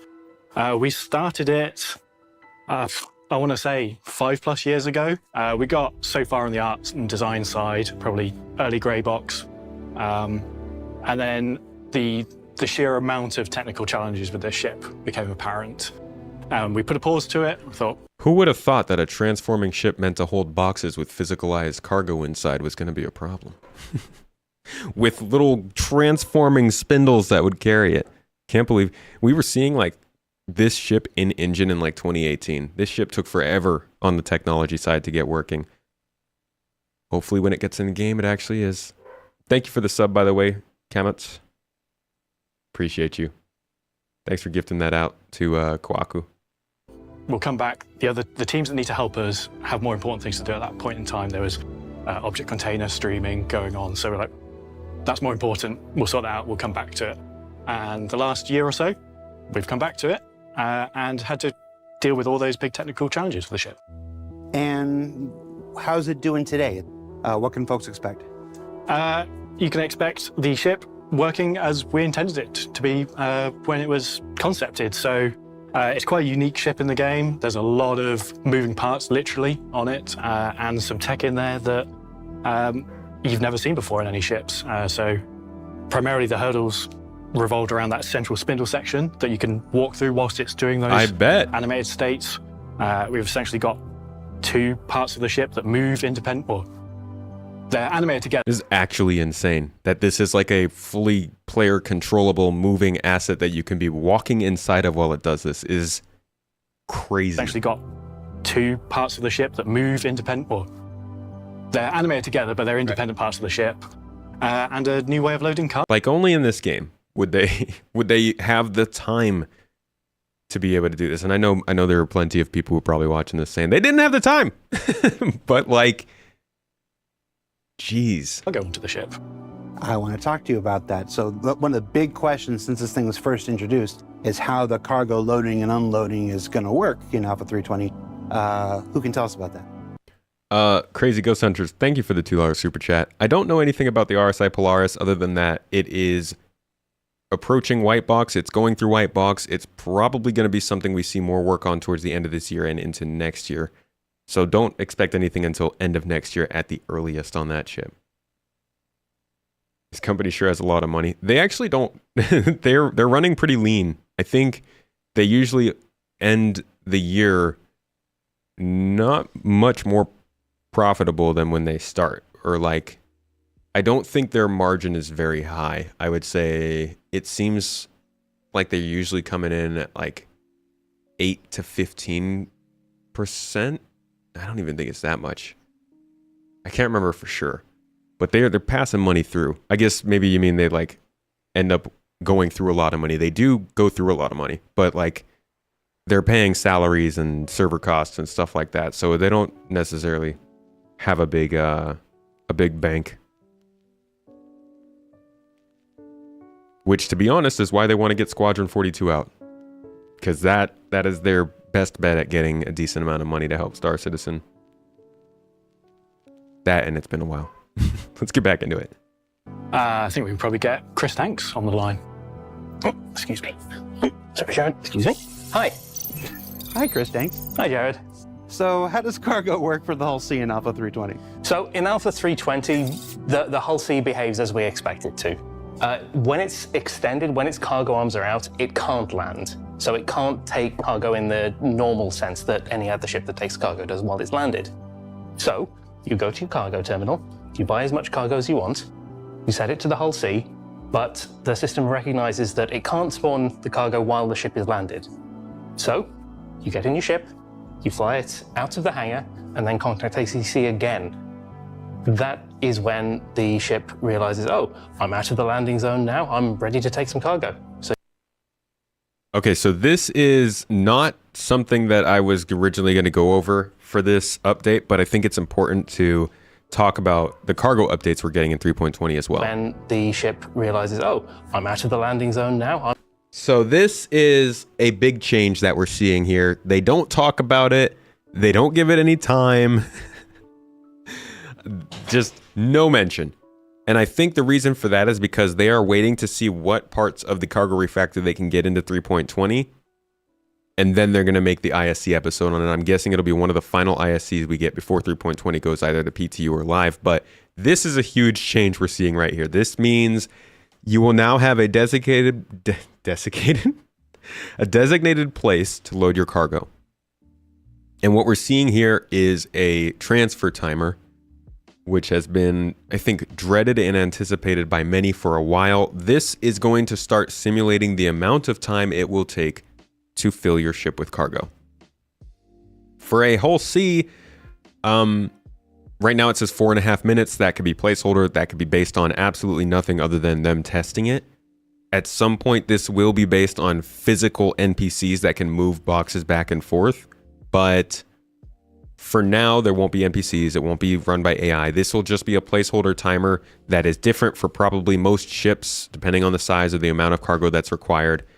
This is just the beginning of us needing to simulate the balance of time versus money when you're doing hardcore cargo hauling. This is where it starts to get into a logistical game rather than just a game of flying boxes back and forth, which is what cargo haulers want, but might not be what the casual players who just want to carry a couple boxes up to the space station want. But that's why those casual players can just load those 2 boxes in themselves. So this is a big thing that they're putting here that they're not really talking about, but keep this in mind as we go towards 3.20 and beyond, because this will start to change cargo hauling. I'm ready to take some cargo. So you extend it, contact the ATC, and the cargo will spawn on your ship then. Does this thing fit in any hangars? While it's collapsed, it'll fit in the large spec hangars. When it's extended, it doesn't fit in any hangar we have at the moment. You can dock it though. It can be docked at any station. Has anybody tried to dock it when it's fully extended? Oh, I mean, you would hit the extent of the cargo long before your landing gear touched the ground. It would not be pretty. Well, I mean, somebody will have done it, and it will have been a magnificent explosion, but I wouldn't recommend it. All right, so we've been looking at images of the new Hull C. It looks fantastic. See, now that's a point, C. McD. I haven't heard them say whether or not it will be included for all ships or just the Hull C. It'll be, I guess it's always possible that no other ships will have loading timers, but that would be weird, right? Because doesn't this seem like a cargo refactor feature as opposed to a Hull C feature? Like the team that's working on the cargo refactor, USPU team, seems like they would be the ones working on timers as opposed to the people working on the Hull C. Oh, you mean timers will be for all. What were you saying is just for the whole sea? Because I was kind of agreeing with you there that they haven't confirmed it's for all ships, but it would be weird if it wasn't. Oh, the loading in space. Yeah, that'll just be for the whole sea. These cutscenes would be grand in the actual game. Yeah, they take good footage for these. Big docking arms for the whole sea to dock for loading cargo. Well, you will be able to. I think that's going to be the case. Is that you'll get to a docking collar, you'll dock up, and then they'll load the cargo for you. Wait, citizen. Wait. Wait. Like those crosswalks in England. Why can't the bottom trusses stay unfolded if you want to land? Like you need to open all doors or none. Because if you look at the mechanism for them, where are we, 1147? If you look at the mechanism for them folding out, they're all connected. So they're all based on this one collar here. And I think as they slide, they kind of fold out. But also probably just so that you could limit the ship from landing on planets. It's a artificial limitation. How sick would it be if you started pulling up the station and you could visually see how much cargo there is looking at those big cargo container arms in the arms of the stations? Yeah. It'd be very cool if someday the physicalized cargo loading was actually something we saw going on all the time from these ships. How it looks. Probably Ben. You don't have Ben back here, do you? Hello. Take a seat, Ben. Hello, Jared. How are you? There's no way they're letting me do this with the episode ever again. Ben, talk us through it. The whole sea looks great. It's been a while getting there. Yep. Tell us about it. So as John mentioned, it's been in development for a while. We kind of stepped on it and stepped off it, depending on what tech we needed.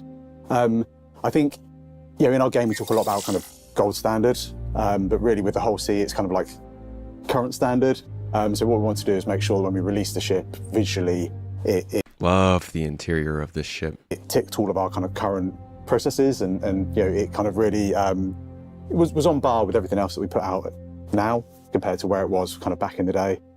I think some of the other kind of updates we've had to do to kind of maintain it over the years is just the kind of like the simple things like we now have a lot more interaction in the ships, which we never had back when it was first started. So making sure all the panels are accessible and open and close and animate. Making sure Tractor the beam. dashboard's all interactive. And it's the first time we get to see them using a vehicle tractor beam. Not sure it's really any significance since it could just be a random turret, but still, at least it's representative. All those fun things that everyone's used to now. What are some of your favorite parts? What are things that people should look out for visually? I think, to be honest, the ship is a very industrial ship, and it really kind of feels that way. There's some like little things that I just love, like the main kind of airlock entrance into the ship feels really big and chunky and strong, which I think is needed on something so industrial. And that kind of industrial language kind of flows throughout the ship. I think my kind of main favorite place is engineering in the rear.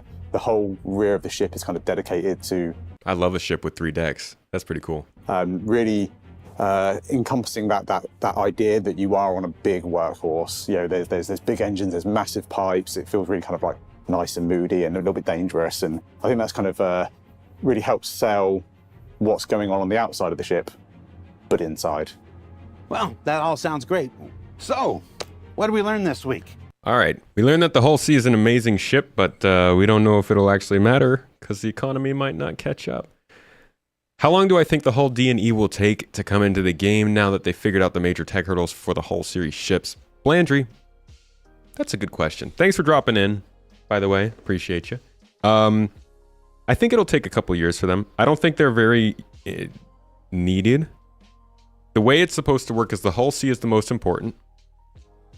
And then the hull D is essentially a hull C plus. It's like a...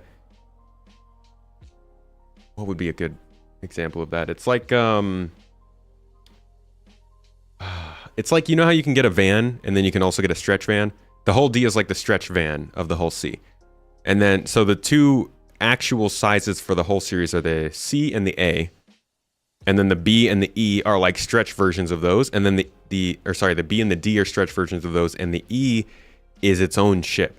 It's actually a little bit different from the other ships in design. So I imagine the E will be the last one we get and probably have a little bit more going on with it.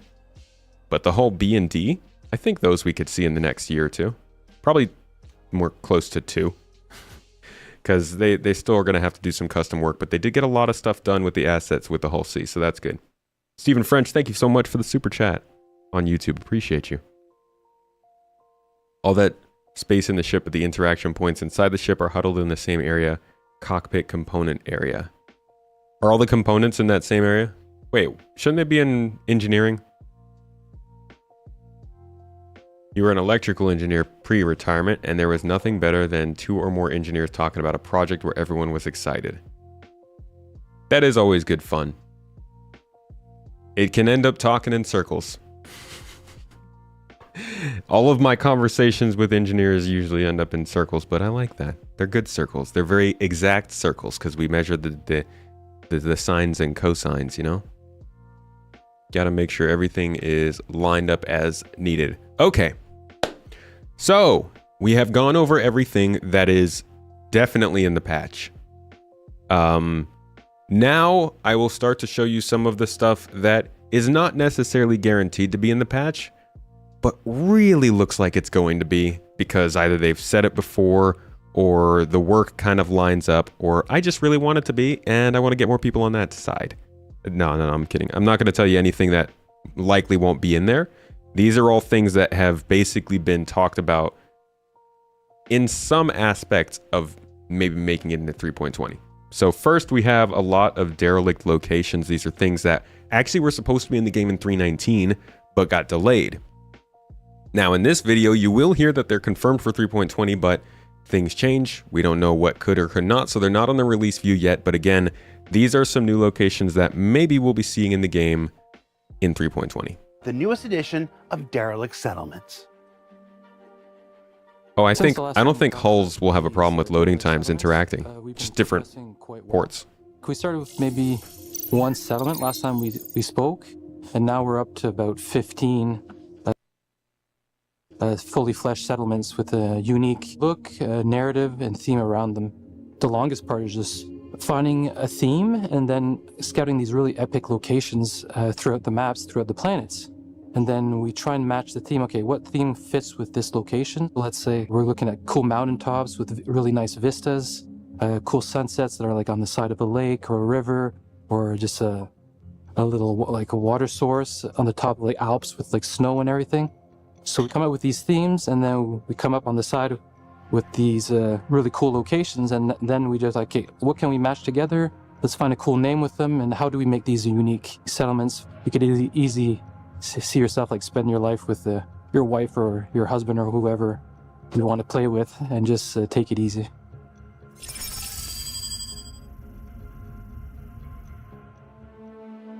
My third favorite settlement would probably be the one beside the lake. It's a small settlement, as if like one person had a small little ship. He was by himself. They landed in the woods, but near enough to a little lake. And he's like, I'm going to make this little, almost like a fishing cabin on the side of the lake and live this super peaceful life. It has a few little cabs that are just like basically for shelter for like shaded areas where they maybe has a little workbench or a little table that they're making like crafting elements. He also built like a little dock so he can like maybe fish there at night. We planted a couple little harvestables as well along the coast of the water. He has his little house to himself. He builds it as he wants. Maybe players can come and visit, but it's like a really social kind of small little settlement where I could definitely see myself living if I crashed my ship. That's what I would probably do, just make my one little shack and build a little dock and just look at the sunsets at night kind of thing.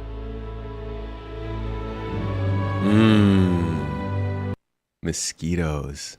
Space mosquitoes. Oh, God. I wonder what kind of mosquitoes we'd come up with in 2953. Gosh, with all the stupid that we do. You know us. We do dumb things. We'd have some weird mosquitoes by then. We probably have some very interesting ways of getting rid of them, too. Just like blanket the whole... Terraform the planet. Just Just wreck the whole atmosphere. Get rid of the mosquitoes, and we'll figure it out.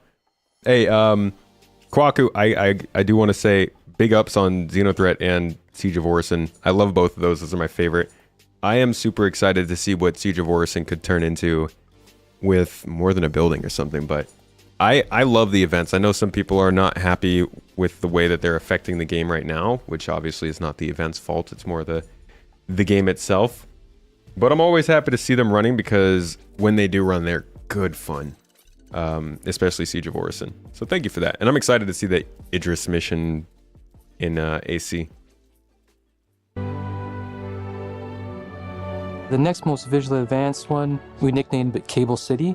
There's a lot of wires, so they connect a lot of the solar panels, the windmills to all their habs. It's like overlooking this really cool lake down below. So we thought like it'd be a good idea to bring like the humidity aspect into it. So the terrain, we tried to make it a bit more muddier. We had like tracks of vehicles that went by. The terrain is just a lot more worked, a lot more detailed. So it just makes it feel like, yeah, Subshifty. Are working there, or there's vehicles going by on a daily basis. They're probably scavenging like a ship that's nearby. We haven't really placed a ship for that one, but like it just story tells really well. Yeah, this a really. I need to read that jump vista point with the clouds and the lake and the fog that lifts up in the morning. It's just a really nice one that came together super quick and super well. So I'd say that one is probably the second most fleshed out that I really enjoy, really like. I fly with mouse and keyboard, by the way. The kit and all our object containers have been growing exponentially, which is making our work a lot faster. We're a bit more efficient, and we can use our Rastar tool to populate these settlements a lot quicker. We're building these kits as we go, so like every new settlement or every new theme that we find that we're missing little elements for like pathways, some visual keys that makes them a little bit more unique. So as we go, we're increasing the size of the kit because we keep adding a couple more per settlement. As these settlements grow, we get to also share with the new settlements that come in. So we're able to do really small settlements, but also go into these really, really large settlements where it's almost like fortresses or small villages. Now we have some that are like fully fortified. We have added gameplay like where we can Not play gonna King lie, of the Hill. We had other ones with like turrets. That looks really cool. This like looks like it would be awesome to just take this over and keep your friends here. I guess, there's not really a reason to take locations just yet, but I get super strong Rust vibes from stuff like this. I think this looks like a great little location for something to happen. We have added gameplay like where we can play King of the Hill. We had other ones with like turrets, defense walls, security gates, but everything's still in derelict kind of shape, a bit more like Mad Max, where it's not abandoned, but like they use ship parts, and these things are still decaying over time through the harsh weather conditions on these planets. These settlements have been like there for like 100 years. Others that maybe the spaceship just crashed and like they just started building a village for the last couple of years. Some people would make something that's a bit more fortified to defend against nature and all the elements. Maybe some people would make like a bar just to invite their friends over, expecting to be rescued soon enough, I guess. Or within. I'm gonna make a juice bar.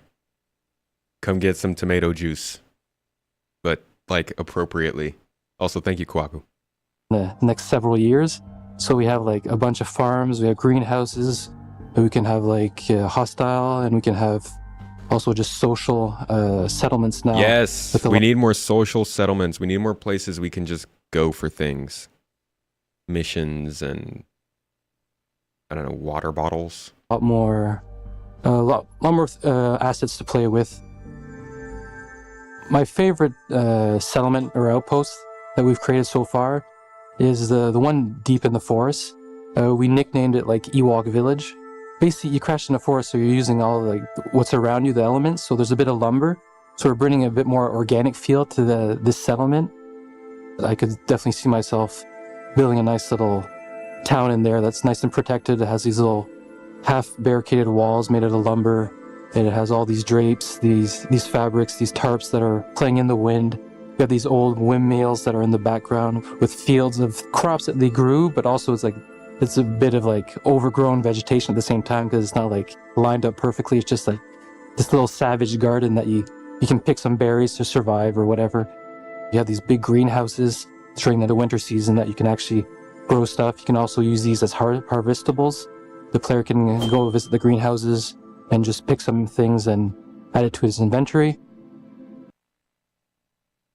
When he says things, you know what he's talking about, right? They're never going to come out and just say it, but the drug cartels in this game are going to be crazy. We're going to have some wild space narcos going on. And we really customized the art direction for each angle. So when the player approaches the settlement, we really have like either a big ship carcass that you can actually like go through, and then it showcases like the whole settlement to the player's eyes. And on the other side, it just shows like different elements and different little hubs in the areas. So you know, like, okay, this is the farming side of the village. This is the more like the town hall or like, this little bar side. They have like really nice paths that are developed. When there's mud, we put like little metal plates and panels so that the player, like, you can tell like it's clearly a path. And we define the main player paths, so it's a lot easier for the players to navigate, find like the lootables. So it just feels a lot more alive, this one, because we spend a bit more time. And this is basically our benchmark that we're aiming for. So it would be the forest settlement, my favorite. So yeah, that's wraps it up pretty much for the settlements where we're at. They're evolving quite rapidly now with our new systems and our new tools. So we actually reduced the size of the team because we don't need as many artists, just because our kit is actually quite large now. So with just a handful of artists, we can really produce like a lot of settlements within a couple-week period. I'm super excited to be able to show the players and share the awesome art that we've been creating over the last several years, actually. And yeah, I'll see you on the other side. I'll see you in the verse. Have a great one. So my favorite part of that is, I guess we didn't actually go over it for too long. The idea that these, actually, I'm sorry. Hold on, there's another video on this that we need to watch. Let me let him talk a little bit about this real quick, because he does say the 3.20 line here. Before these settlements arrive in the upcoming Alpha 320. So there it is. So that's just why I have that here, because this is something that they are hoping comes into 3.20. It has not been confirmed. It's not even tentative, but it is a possible addition in the game. But there's another video I'm missing. Well, I think we could use this one. That goes a little bit deeper into what makes this system special. It's not just that they're adding... Is it here? No. It's not just that they're adding these new derelicts. It's that they're building a system that can actually make these derelicts change in terms of age. I don't know if they change in real time. That hasn't really been confirmed or anything. But they do. They can be placed based on their age in the world. And I think that's been going to make them a lot more interesting to discover and learn about. Okay, I'm too far back. We got to go to the new year. I think it's going to be here.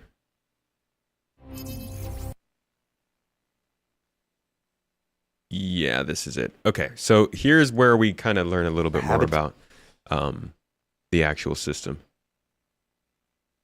Kwaku, yeah, we've gone over the mission features team a couple times. I really like the mission features team. Y'all do great work. Wonder if Starfield will have Dogmeat Companion with a little dog spacesuit.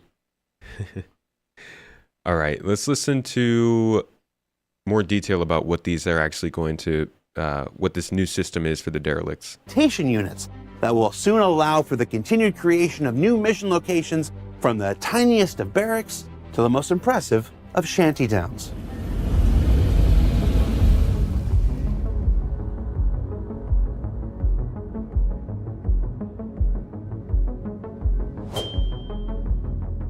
Derelicts are important because it's adding content, enriching the experience for the player. It's like telling a story as well as the actual piece of a derelict that's there. The derelicts who are in the game right now are super nice. I'm super happy about them. We have really nice shapes. We can really feel the scale. When we walk, we can see how big they are. They're impressive from a distance. The rustic feel, the abandonedness, these big, enormous, impressive shapes and silhouettes that you get to explore. having all the vegetation. See, notice in the corner it says 319 derelicts. This is before they were delayed the first time. It's super interesting to see that bring kind of adventure side of all those things, a mysterious side. Indiana Jones kind of style, this exploring, discovering.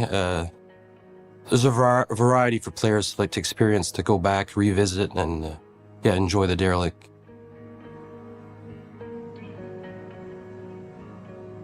I think we can improve the speed to create those because they are really big location. We need to have a lot of artists working on those because it's really a huge amount of work to work on those one, and we want to create 100 of them everywhere on different planets and moons.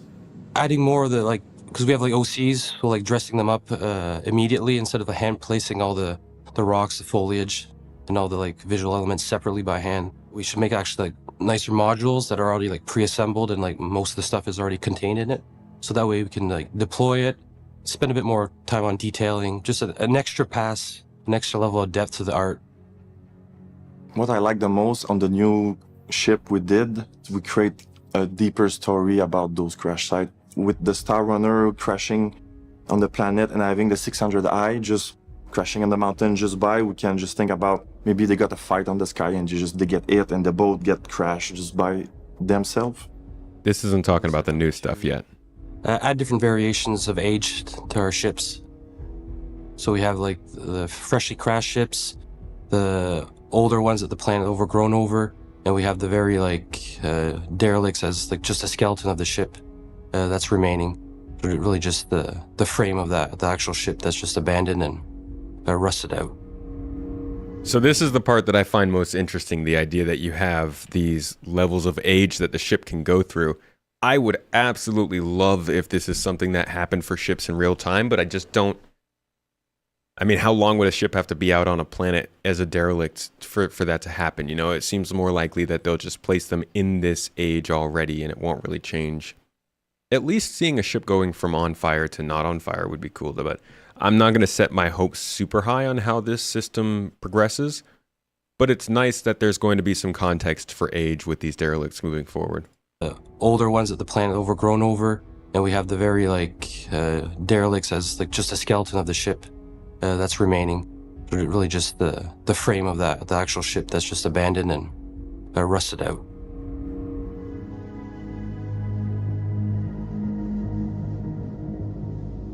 The first ages of the derelict crash site is the fire one. That means it's when the ship just crashed, it's still on fire, we still have power in it, we still have sparks. The second age is crash, so that means the ship is crashed there, but maybe just a week after that, so no fire, no smoke anymore, no power inside the ship, no sparks. The third age is the biome, it's overgrown. It's when the biome just take its place back. We're going to have more sand on it, we have more dirt, we have grass, going to have leaves and vine growing up on it. The fourth version is the paint's been worn off. It's been in the sun for an extended period of time. It's scratched up. It's a lot of rust that's been overgrown. It's been scavenged. People have visited the ship and it's missing pieces, panels, so a lot of wires are hanging. It's been used, it's been harvested, basically.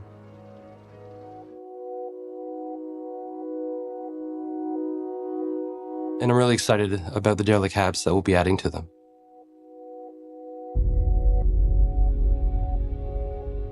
We're looking at a library of habs to create these little settlements. We create those library because we want to reuse all those habs on different ship and create the different stories and depth about why that ship is there and who is going to live around. We have interiors, we have some that is just for sheltering from the sun and the harsh conditions of the planet. We have some that's just for sleeping. Ooh, there's some that have little bars, little setups inside. People can eat, can meet up. Some other ones are just for electricity generation. We have solar panels on some of them. When people find those ships, they kind of salvage them, so they took part and kind of create some kind of habitation because they want to live around those crash sites to be able to protect themselves for the weather.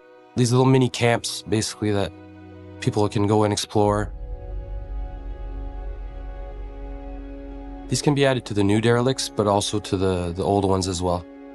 We made them pretty flexible in terms of look, because we can change up the wear and tear on these things, so we can add different ages to them. We can make them look extra rusty, or we can look like pretty much brand new, like they just scavenged a ship and made these little huts out of the panels and stuff. Give me that tetanus. The purpose is to have a multi-use, multi-ages, different environments that they can suit into either snow, sand environments, different weather, into the jungle. Like, it's a multi-purpose. I'm sorry. Jungle, please. When? Yeah, it's just increase our speed and everything. So the idea was to finish our library in the last years. So now with the next mandate, with the next Derelict Crash, we'll be able to create all those shantytown everywhere on different planets. So that will bring more gameplay and more opportunity to the player to just go around and visit them.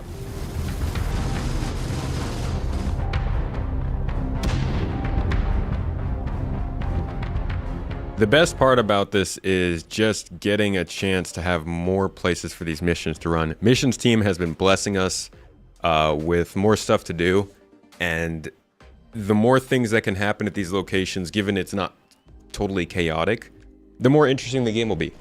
And we're seeing like custom locations, the derelicts, these new what are they called? The new platforms on Crusader are a new location type. Building interiors are going to be a new location type. The new UGFs, the new caves they're working on. There's a lot of stuff they're doing with locations in line with missions. It's hard to experience it as a player right now. It's like why the Arena Commander stuff is so interesting, because you can jump in, jump out. But with the PE, you have to deal with instability. Sometimes you have to deal with server crashes, low FPS, long preparation time. I think even while this good stuff is being added into the game, it's too difficult for a lot of people to experience it. So a lot of the appreciation for this stuff probably won't be felt for a while, but it's good that we're getting more of them in. Now, like I said, derelicts aren't confirmed. They're not even on the roadmap, but they've been wanting to get them in there for a while. Now, the next thing that I think is kind of big that we may or may not see, this one's a little less likely because the only proof I have of this is the monthly reports. But this also does feel kind of like a feature that once they do get into Star Citizen working, it wouldn't take long for us to see it. But I might be completely wrong in that. I have no proof or experience to say why that would be the case. But this is the new platforming stuff. So ledge grabbing wherever you want is something we've been waiting a long time for. It has stopped Cutlass owners from making full use of their ship, and caves have been a pain because of this, but now they're talking about the ability to ledge grab basically anywhere, pull yourself up, hold onto ladders, use weapons on ladders, look around, all that stuff. So here is Chris Roberts and Richard Tyrer having a little bit of a talk before we then get some video footage of this working in Squadron 42 from last year, which will then come over to Star Citizen hopefully this year. And I'm hoping 3.20. This is very much a big hope though, so don't set your expectations on this. Again, I hope. So while we're still here on the first-person experience, the player experience, let's stick to a couple more topics that are related just to the player before. And we have a possibly making it in chat. Ledges and ladders. Should I? You already confirmed it? Wait. Where is it confirmed? That's pretty big. I didn't know that it was confirmed. I just saw it on the monthly report. So if this is actually coming in 320, that would be that'd be a big ol'. Is it being confirmed? Is this it? Just want an Expanse style hidden asteroid base. Well, asteroid facilities are another location that they're working on for that stuff. You can jump into your Cutlass Black from the ground. The monthly report. So is the monthly report saying it's going to be in 320? I didn't know that for sure. But if that's what they're implying with the monthly report, let's take a look at what they have to say about it. Everybody knows the struggles of elevators in the persistent universe, but that's not the only way to, traverse the universe to get around and stuff. I understand that you guys have made a number of improvements to mantling over ledges and how to use ladders. I mean, Legend and Ladders is kind of the best game I ever played. It's like a board game. Yeah, exactly, absolutely.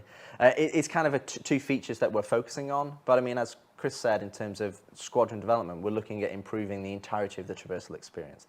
How does the player move, and just from general locomotion and how that feels, and then in terms of the traversal moves, so vaulting, mantling, ladders, and so on and so forth.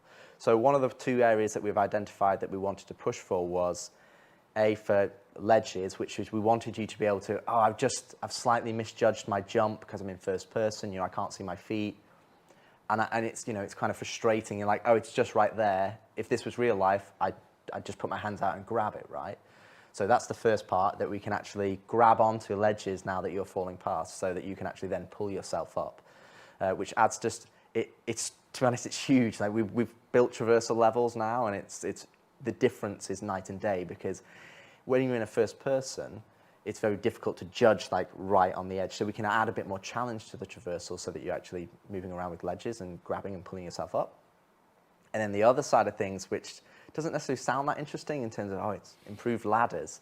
But again, if you play the Star System right now, you get onto a ladder, you're looking bolt straight forward at the wall, you're locked, you can't look around, you have no spatial awareness. It's just, that's it. You're locked in, you can't get off halfway, you can't jump off, you're kind of very locked. So what we've done, jump on halfway too. No, exactly. So what we did is we kind of leveraged how we did body dragging, and that even though you're attached to this thing, you want to be able to look around. So you can attach to the ladder, you can jump onto a ladder directly, you can run and jump onto a ladder, you can look around full 360 degrees, you can look around 90 degrees. As grabbing ladders and going stuff. Up. And it's just a lot more fluid and a lot more, it doesn't feel like, now I'm locked in. It just feels like you're more of a human being on the ladder, and you can look around. And then, obviously, if you can look behind you on a ladder, that opens up environment, opens up scope. Okay, jumping forward a little bit, because there's a lot of talk here. Capture stage here that we will show you guys some point when the Manchester Goods Yards and the stage are fully finished, and then Jared will do a updated version of the 2013 tour that I did with Erin, but it will be in a much bigger environment. Anyway, but I would say definitely that, we could show up, but we got details to come, like, for instance, if you jump and you just make it, you're going to, catch your balance and do that sort of stuff. So that's not in here, but that's sort of the details, the finesse that we're adding to really have that sense of you in first person, feeling your body and your inertia when you're going up and down on it. If you cut out to the third person when you see some of the stuff, you sort of see some of it even in the blockout animations, but there'll be much more in the final version. But we probably should run the video if we can. Right, I don't like grabbing ladders to paint. That's too much work. This, as you can see, this is final art. This is part of their work trying to go into making ladder sliding work. Test map. There's more of the polishing of this kind of stuff. As Chris said, the level of inertia is still blockout phase, but you can see that we're actually starting to get that you can grab on, you can go straight into a mantle or a vault, you can go straight into the pull-ups. And the thing is that what you're seeing here is, while this is just an test map, a lot of these are providing design ethos to then feed into the PU. So if we've got derelicts and we've got environments that we want the player to go and do missions in, we don't just necessarily just have to rely on you've only got jump, or you only can do vault and mantle. And right there, we did a jump halfway onto a ladder, and here we're looking around to the left, to the right, and you can jump off the ladder at any point. You can slide down it. You can do all sorts of things. This video's from CitizenCon last year. Wow. We got a bit of a sneak peek at the end.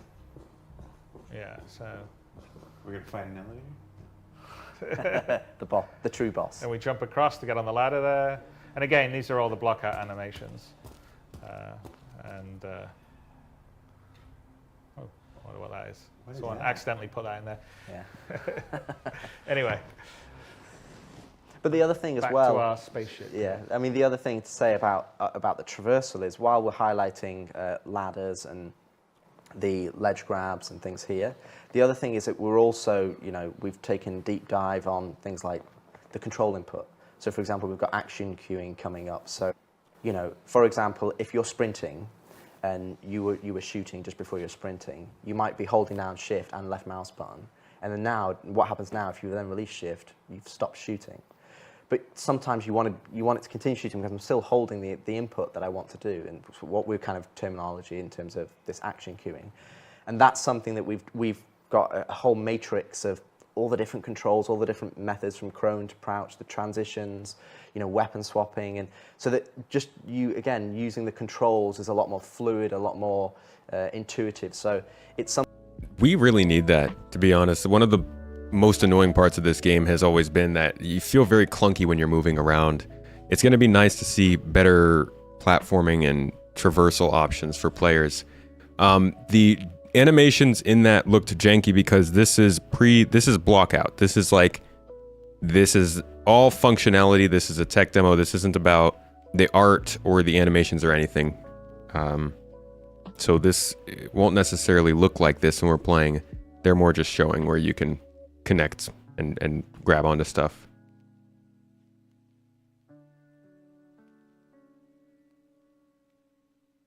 Oh, no need to pump the brakes on excitement over basic player movement. It's not so much that this is like a huge change to the game or anything. More so that this is just an addition that might make it in. And I think it's a pretty important one. I think as as a longtime player in the game, when Star Citizen gets basic things, it feels pretty significant still.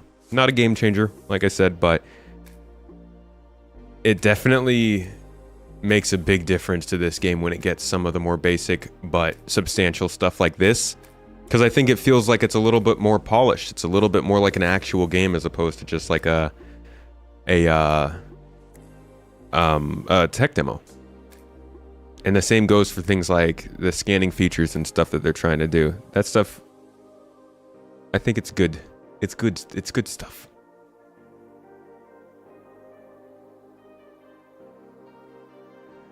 Forgot we're talking in game. I gotta get Salty Mike back on the podcast soon. We got a talk to have soon. Him and a couple of the boys. So that's mostly what I wanted to talk about here now. There's also, in the most recent monthly report, you can see that what was it? Was it June? June monthly report. You can see in this monthly report that there are some pretty significant engine updates coming in. So here, the core engine team integrated some of their latest changes into the development branch, which hasn't changed since March. So we'll probably have like 5 or 6 months worth of work going into that March or into 3.20 on the engine side that could help to make things a little bit more stable and fix some stuff. I really hope it has something to do with shard work, but they haven't talked too much about that, so we don't know. But there are some engine and physics updates coming in with this update most likely as well, but we don't know the specifics, so I didn't want to go into too much detail on that. But this is most of what we know is coming with 3.20.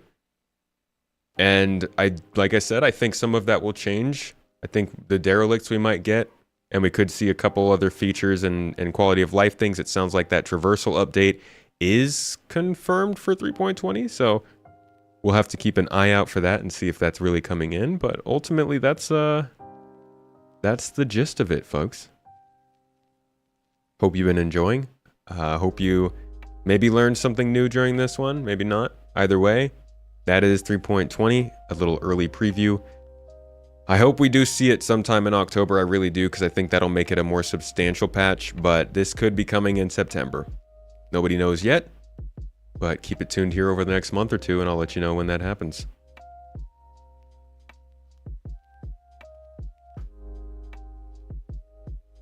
Salty did a long react to one of my videos the other day. Hope he had a good time. That'd be awesome. Get some extra salt on top of Morph the other day. I think Morph will be in the talk as well, actually. Tyrus, what's up, man? 07s, dude. How are you doing? How's your day going? 3.20 will be the last update before CitizenCon. Yes, we won't have another update until after CitizenCon, probably in December. You want Polaris? Bro, I want finished game, man. Are we just putting out all of our deepest wishes? Lumberyard Engine was just placeholder while CIG fleshes out their Star Engine. That's why you no longer see the Lumberyard logo. Yeah. Crack open that jump point. Let's go. Crack it open like a fresh beer. Pyro comes flowing out. I can't wait. I cannot wait. I hope we get an update on what's going on with that soon. Either way, folks, I got to get going. Got some packing to do. I am taking Mrs. Tomato on a little trip for her birthday tomorrow. So we will actually be off stream. I probably won't be back on stream until Monday. So I'll have a couple videos coming out here and there. I guess mostly stuff you guys have seen if you're here on the stream. But I will be, pretty away for the next several days. I'll be posting on, I guess, like Twitter and Threads and stuff. I'll try to keep some picture updates coming from there. But for the most part, it will be lighter content for the next few days. So I hope you enjoyed this stream and this week in general. Yeah, happy birthdays for Mrs. Tomato. Make sure to spam her with that all week on Discord, on Twitter, wherever you can. Doesn't matter what day the birthday is. Just keep spamming it everywhere you can on every day. Just get on her nerves. She's going to come to me and be like, why am I getting constant birthday wishes? Anyways, it should be a good little break, something we've been planning since the beginning of the year. So going to take that, get a little refresh, come back, and we are back to the content for the next couple of months in the lead up to both Alpha 3.20 and Starfield's launch. I will be covering those two. I've also started covering a little bit of Star Wars Outlaws, if you're interested in that game. That is another space-based open world RPG. One of our first truly open world Star Citizen games, or Star Wars games, Jesus. And so I'll be covering that as well, along with hopefully some other stuff that comes. I hope they talk about Mass Effect soon. That'd be nice. But if you want more space game stuff, stick here. And I'll see y'all next time. Tyrus, thank you so much for the super chat. Always appreciate you, man. I thought you just had payday. I thought you used your creator fund. Thanks, Tyrus. I hope you're having a good one. I'm going to send you all on, my lovely Twitch folks, to Star Streams. Probably doing some good old mining, I hope. Usually doing some good old mining. Let's see. I'm sure she appreciates the happy birthday. She appreciates the happy birthday wishes, folks. I'll let her know you all said so. One last time, thank you all for being here. You're lovely. I'll see y'all later. Have a good one.